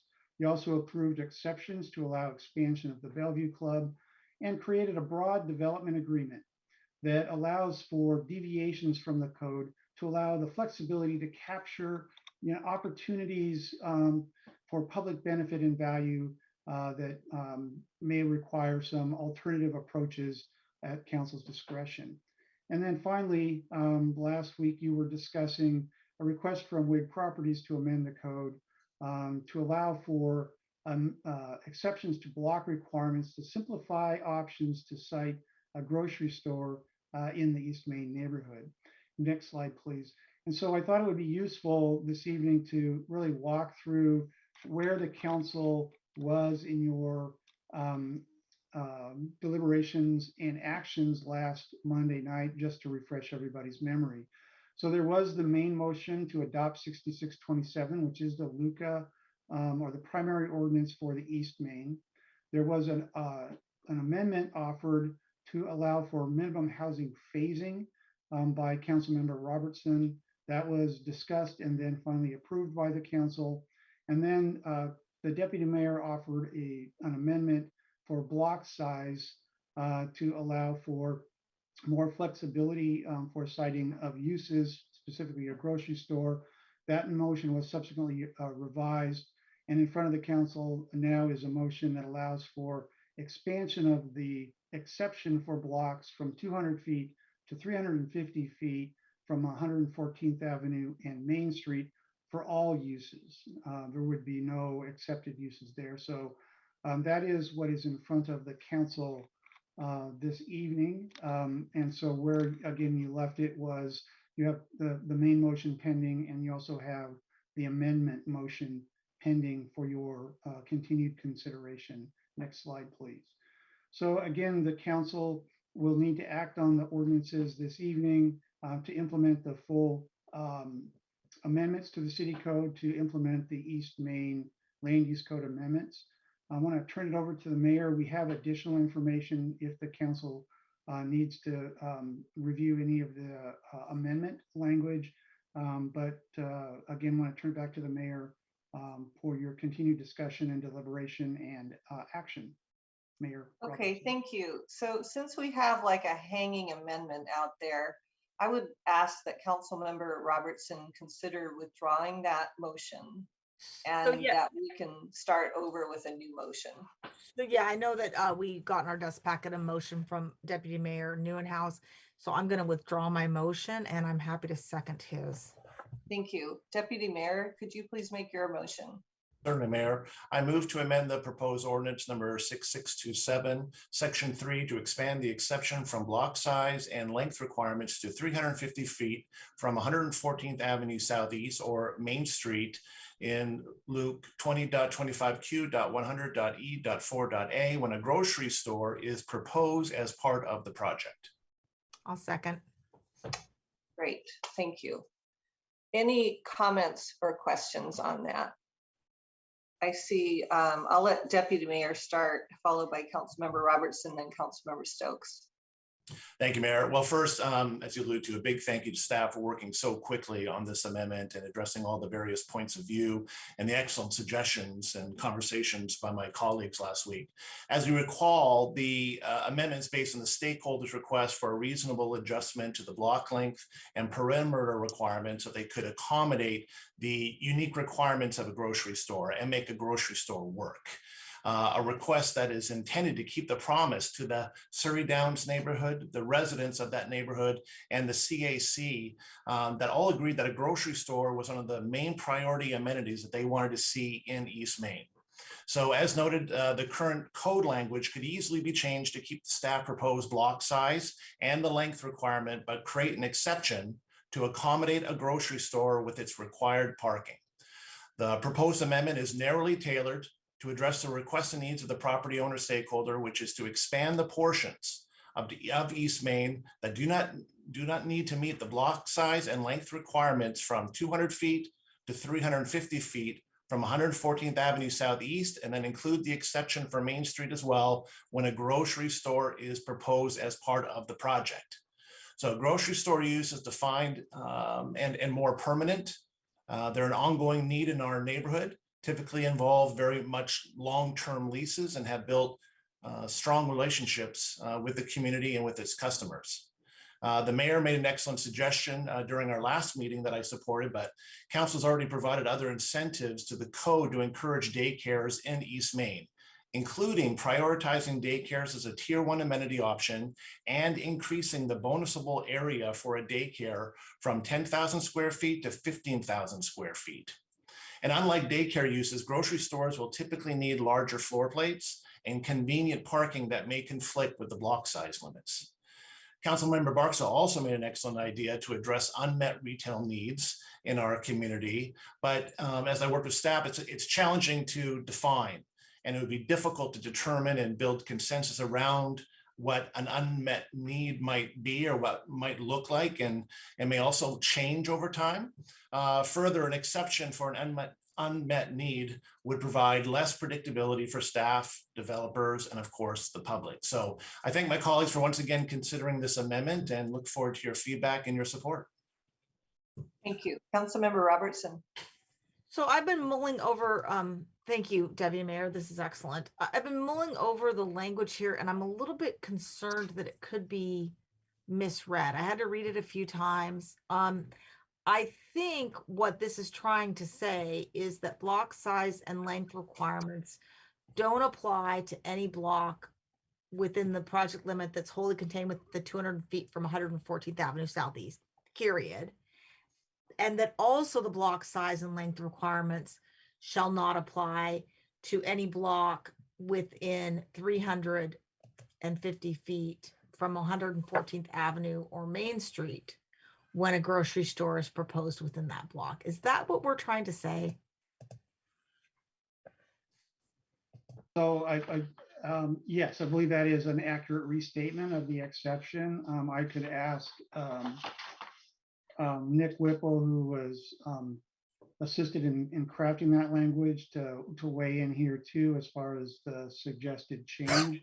It certainly didn't change the intended meaning that it was, in fact, specific to a grocery store within those dimensional areas of that 350 feet from Main and 114.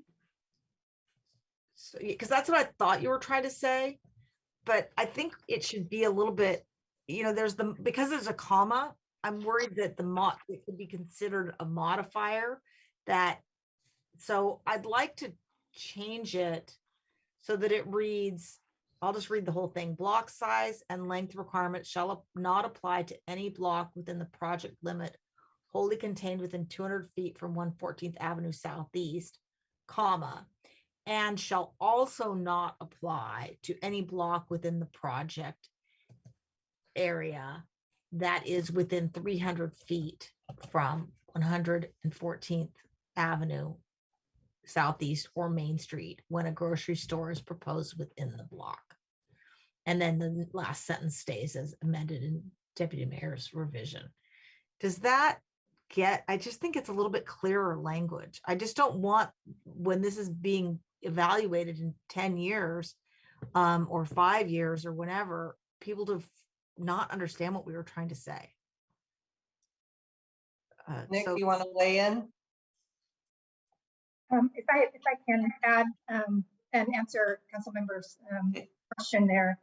That is absolutely correct. That is what we intended. I think when you read off your proposed language, Councilmember Robertson, I just want to make sure on the second part of that, I think you're intending to have block instead of project limit within the block, right? Shall not apply to any block within the project area that is within 350 feet from 114th or Main Street. Yes. Is that right? That is our intent. And we will read that over again to make sure that's what it reads and the comma is placed appropriately. So, I mean, I don't know if I need to ask for a friendly amendment on Deputy Mayor's amendment. And I hate to be paranoid about language, but I just can see how it could get misread if we don't clarify it. So I'll read it again. Block size and length requirements shall not apply to any block within the project limit wholly contained within 200 feet from 114th Avenue Southeast, comma, and shall also not apply to any block within the project area that is within 350 feet from 114th Avenue Southeast or Main Street when a grocery store is proposed within the block. Period. For purposes of this subsection, there's an extra A in here. For purposes of this subsection, comma, a grocery store shall be a food and convenience retail use per LUC 20.25Q, 0.050.D use charts, period. I'll take that as a friendly amendment. Okay. Yes, I'm not changing the meaning. I'm just cleaning up the language a little bit. Yeah. Okay. Trisna, are you okay with that? Yes. Okay. Thank you. Councilmember Stokes. Yeah, just to make sure I understand this, the language, it would have been helpful to have the actual language here. What does it mean when we say when a grocery store is proposed within the block? Is it what we're saying is if a grocery store is built? I mean, I'm just looking at, down the line. I mean, you could have a proposal. Yeah, we've got a proposal. Give us the, the size, and it doesn't happen. How do we? I know these things are, kind of iffy sometimes, but how are we assured that this will actually be done for a grocery store, that something doesn't happen down the line? And I'm not saying that anything like that's going to happen, but I just think, if we're really looking out for the interest of the community, the city, and our citizens, that we need to ask about this. That's a fair question. Staff, do you have an answer for that?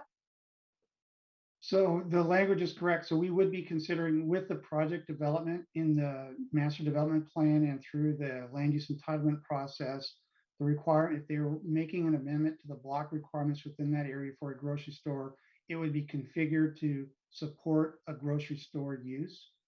We would issue building permits for the same purpose, so it'd have to reflect what was entitled. The challenge is, I think, after it's built, that if the grocery store were to move out or change the whole configuration of how food is retailed into the future, which could happen, then there is a possibility that in the future we would have another use within that space. Again, that's the risk, I think, that comes with something like this sort of an amendment. But again, it is to try to encourage that upfront establishment of a grocery store. And as the Deputy Mayor noted in his comments, grocery stores usually are there for a long term, many of them for decades. and anticipate that if they do establish a grocery store and take advantage of this amendment, it would most likely be there for quite a while. But that being said, that there is also concern from the property owners that should that retail type change considerably into the future, that would they be stuck with the space that they couldn't re-tenant with something else? So we don't want that to occur either.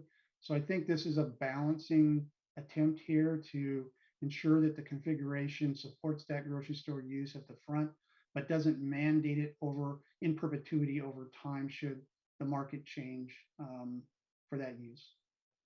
Yeah, I appreciate that. And I think that last part is, yeah, if they have a grocery store there and something else happens, that's just the way it goes. And I think it's going to be a good amenity, and I agree with this. I just want to make sure that the language is clear that we're not going to change the benefit and then, well, something happened, something changed before it was done. So it's at that level. Everything is in place so that the whole thing can be done. Once it's done, and then whatever happens in the future is, I agree with that. I just want to make sure. Any other comments or questions? I like to add that I agree with Councilmember Robertson's suggestion to make the change. Yeah, we kind of already right. put Well, that in there. I didn't say anything, so I'd like to add my 2 cents worth. Okay, thank you. Any other comments or questions? Otherwise, we will vote as amended, including the friendly amendment. All those in favor say aye. Aye. Any opposed? Okay. So that's that's one of the amendments. Now, Councilmember Barksdale, did you have another amendment that you wanted to propose, or are we good with this? I'm good with this. Okay. Thank you. Okay. All right. So any other comments or questions on the ordinance 6627? Not seeing any. All those in favor say aye. Aye. Aye. Any opposed? So that passes. So now we just have these subsequent amendments. Mr. Miyake, would you like to introduce those? Mayor, I'm going to go ahead and turn over to Mike to just walk us through and let him just describe the ordinance. Mike, let's just do one at a time and vote, can we? Yeah, absolutely. So the next ordinance is the rezone, which is 6628, which essentially puts in place the new East Main TOD land use districts for the East Main neighborhood. So this would be map amendments in the comprehensive plan and the designations for East Main. Excuse me. Are you done? Yes. Okay. Is there a motion to adopt 6628? I move to adopt ordinance 6628, amending the selected land use designations in the Southwest Bellevue sub-area for consistency with revisions to the East Main transit-oriented development land use designated in the comprehensive plan, and repealing ordinance number 2961, which adopted concomitant zoning agreement number 6837, and where the conditions have been met or are no longer necessary. Second. Any comments or questions? All those in favor say aye. Aye. Aye. Any opposed? Okay. What's the next one, Mike? Thank you, Mayor Robinson. Next one is ordinance 6629. These are conformance amendments to make the appropriate references in the noise code for the East Main land use district. All right. Is there a motion to approve this, Deputy Mayor? I move to adopt ordinance 6629, amending Bellevue City Code 9.18.025 to incorporate and regulate the new East Main land use districts EM-TOD-H and EM-TOD-L in the noise control code. Second. Any comments or questions? All those in favor say aye. Aye. Aye. Any opposed? Okay, we have one more, and I'm going to tell you in advance that after this, I'm going to give each council member an opportunity to say something about the year, or whatever you want to say, a cheery good night. So everybody stay tuned. So is there a motion to approve 6630? I move to adopt ordinance 6630, amending Bellevue City Code 22B.10.025 and BCC 22B.10.030 to incorporate and regulate the new East Main land use districts EM-TOD-H and EM-TOD-L in the sign code. Second. Any comments or questions? All those in favor say aye. Aye. Aye. Any opposed? Okay, excellent work. Excellent. So I'm going to close the meeting, and then I'd like to give you each an opportunity to round up the year. Councilmember Robertson, let's start with you. Okay. Thank you, Mayor. Well, it's been quite a year. With being still on remote meetings, you would think that we both here at council and all the regional bodies that we all serve on would really be slow walking or being unable to get a huge amount of work done. But I have found just the opposite to be the case. This council, I mean, look at East Main. We finally got it done. Yay. I mean, started up during, I mean, Obama was president when that thing started. Let me just take a victory lap on that, right? But you know, the regional work I've been on, we've delivered some major, from the countywide planning policies to just putting the regional transportation plan out for public comment on my PSRC committee, to the 3 policy documents on the regional transit committee. It has just been an inordinate amount of work. And so I just would like to thank everyone on this council and all the other regional leaders for sticking with it and continuing to plug away and get stuff done. And for the amazing staff at a time when we have more building permits being issued than ever before in history, and more development coming in, and a demanding council who wants to go faster, faster, faster, we are still getting it done. So, I mean, the staff of Bellevue and has been doing a yeoman's job. And I just really couldn't be prouder of the work that this body, Bellevue, the staff, the council, and an engaged public in a time when we're not meeting in person have been doing. So I think that it's just been really a very reassuring year that we're continuing to get stuff done and do it well. And so I just am really proud of the work that we've all been doing. And thank you all for that.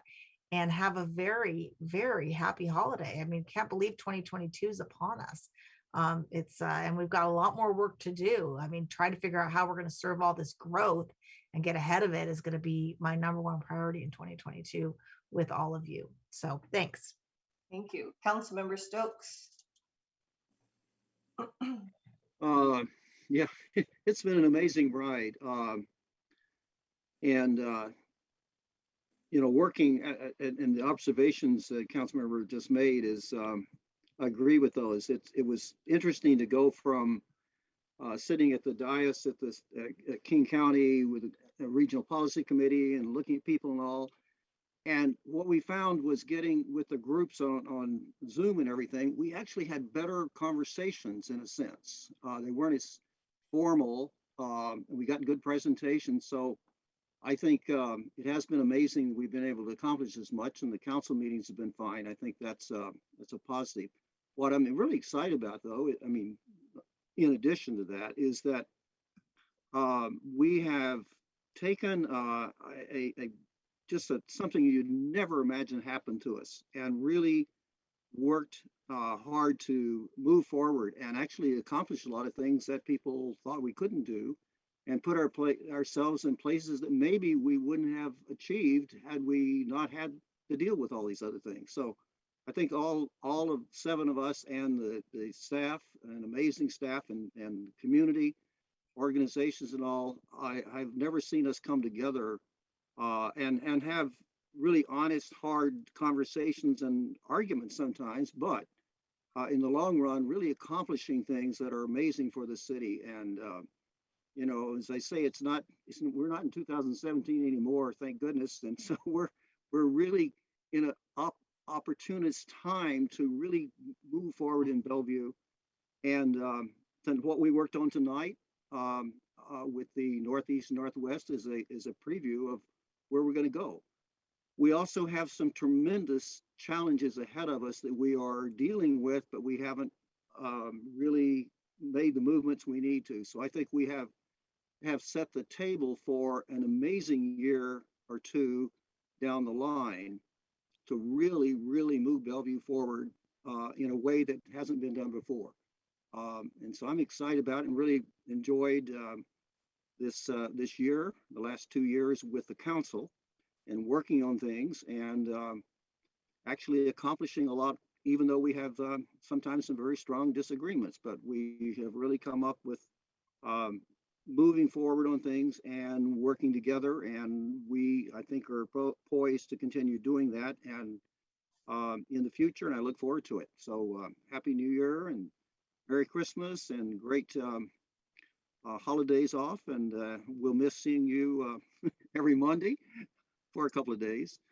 And see you all on January the 3rd, I guess it is, that come in. So great year. And thanks for everybody. And just love working with everybody here. Thank you. Deputy Mayor. Well, I don't want to extend the meeting, so I'll be quick. Okay. But thank you, Mayor, first of all, for the opportunity to say a few words here at the end of the year. I'll probably say some similar things in terms of so proud of my colleagues and the amount of work we've been able to get done this year. Of course, there's so much more work to be done, which is exciting. And I think we're all anxious to get going. And I look forward to our retreat that we'll hopefully have shortly after the first of the year. Certainly a lot of topics to cover off there as well. But I think anyone who goes back and looks at the breadth of work that we've been able to take on this past year, even during the pandemic, is quite substantial. And we've been able to do it in a way that quite frankly, I think surpasses many expectations prior to the pandemic hitting, and it's great work. And yes, as Councilmember Stokes said, I think we've had disagreements at times, but we've certainly always been able to come together and either come together to amend something or agree to disagree. But I'm very proud of the way this council has been working over the last year. And staff has done such a tremendous job, and the East Main is just an example of that. We made our goal of completing East Main before the end of the year. I was getting nervous about a week ago or 2 weeks ago, but we finally got there. So that's so tremendous. Now on to Wilburton and Bell Red, and look forward to getting those as well. And I really just look forward to, we got a lot of topics on hand, but certainly managing the growth is certainly top of mind on every resident and business and property owner that's in the city of Bellevue. How do we manage the growth? And that encompasses every issue that we touch, from transportation to human services to you name it. So looking forward to addressing that with all of you. And I wish all of you Merry Christmas, Happy Holidays, Happy New Year, and hopefully everyone comes back refreshed and ready to take on these big issues in the new year. So thanks again. Thank you. Councilmember Barksdale. All right, thank you, Mayor. Also not going to take a long time, but do want to spread the thanks to staff who, I stop by City Hall quite a bit and hang out in City Hall, so I see the work that they're doing and the energy that they're putting into it. So really appreciate all the time and attention that they're putting in to supporting us in the community.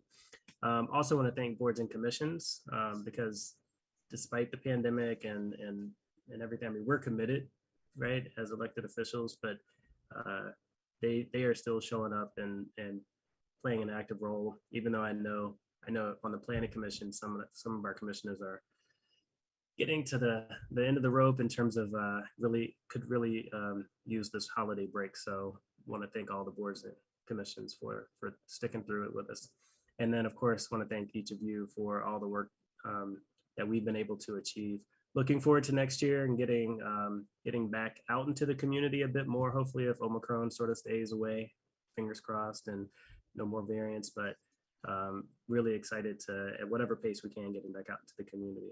I will put one last plug in, and that is as we celebrate the holiday season, please do think about our unhoused neighbors and our retail workers who are supporting our community or hitting hard times and really just extending that kindness. more than we might otherwise to the folks that, yeah, to all of our residents. Thank you. Thank you. Councilmember Lee. Thank you, Madam Mayor. We have to be very thankful. Everybody has already mentioned how much we are blessed with a great staff, who has always done a yeoman's work. I mean, we just gone through this, not gone through, we're still going through this pandemic. And they really shown that how much the city, the staff have done, to come through, with flying colors, I believe, even though you may not be able to say, well, in very, nice way, but it is, we have to feel that we are blessed. We are even more blessed, with the community. I think Jeremy said, with the commissions, people who volunteer. So we have so many volunteers that are very engaged and very involved. And we get our support and our input and communication through those folks, tremendously. And but more importantly, the fundamental piece is that we have a community that's very involved, very engaged, and they are very, very reasonable. And they talk to us, they communicate with us. And we all say often that they have a lot of expertise. The situation, the problems, the challenges we face, we all face together.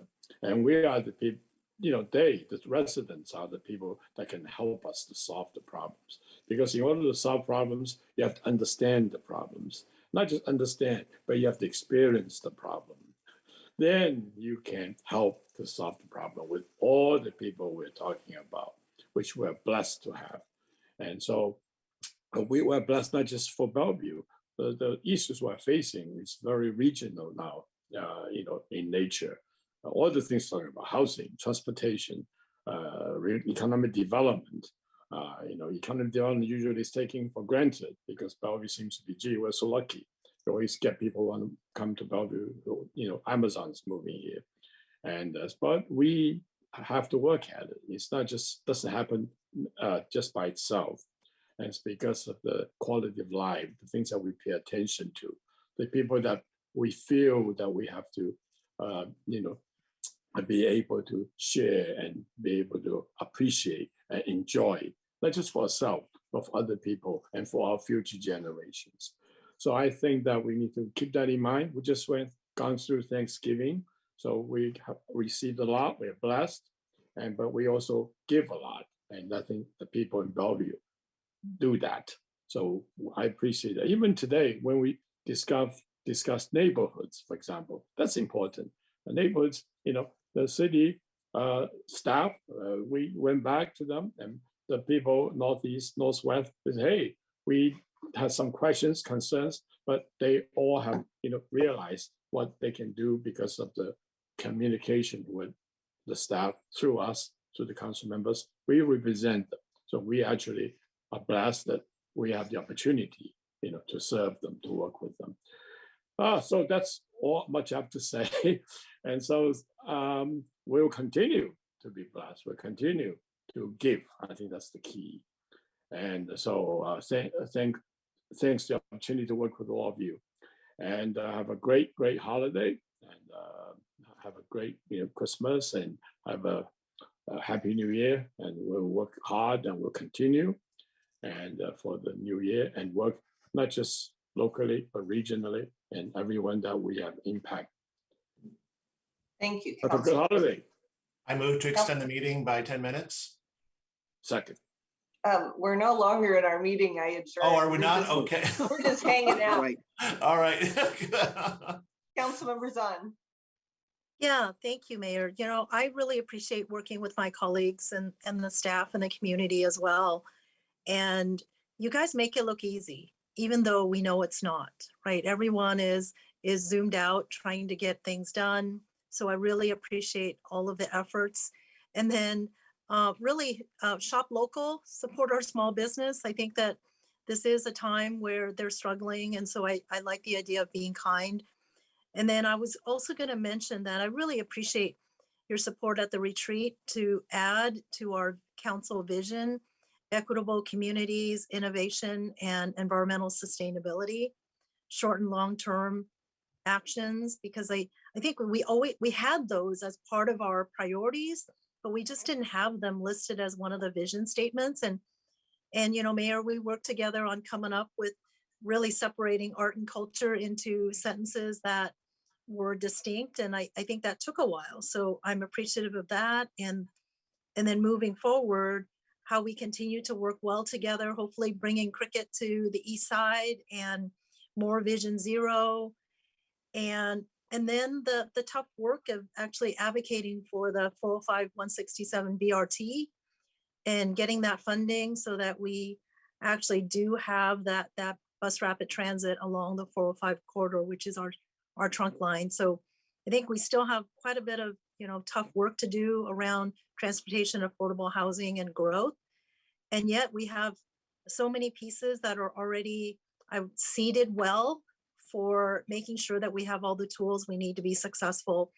I guess my thought for next year is how we look at the lessons learned from this year and the work products that we've achieved, and how to even move with more urgency, streamlining, and kind of lessons learned and improvement. So thanks everyone, and enjoy your holiday, and hopefully some well-deserved time off. I know my daughter's coming home on Friday, so I'm looking forward to, you know, spending some time and just being with family. So thanks. Well, I'll just say I love this job, and I appreciate the hard work that this entire city does. And today, you know, the Congregations for the Homeless got through their their conditional use permit appeal process without any opposition, no appeals. And so their groundbreaking is now slated for January. And that just, I think of all the work we've done, that's one of the best things. And that took a lot of work from the council, the staff, and the community. That community process was key, getting us here. So I'm just so grateful. And I hope you all have a good holiday. And I hope to see you over the holidays, and best wishes to you and your families. Good night. Good night. Thanks.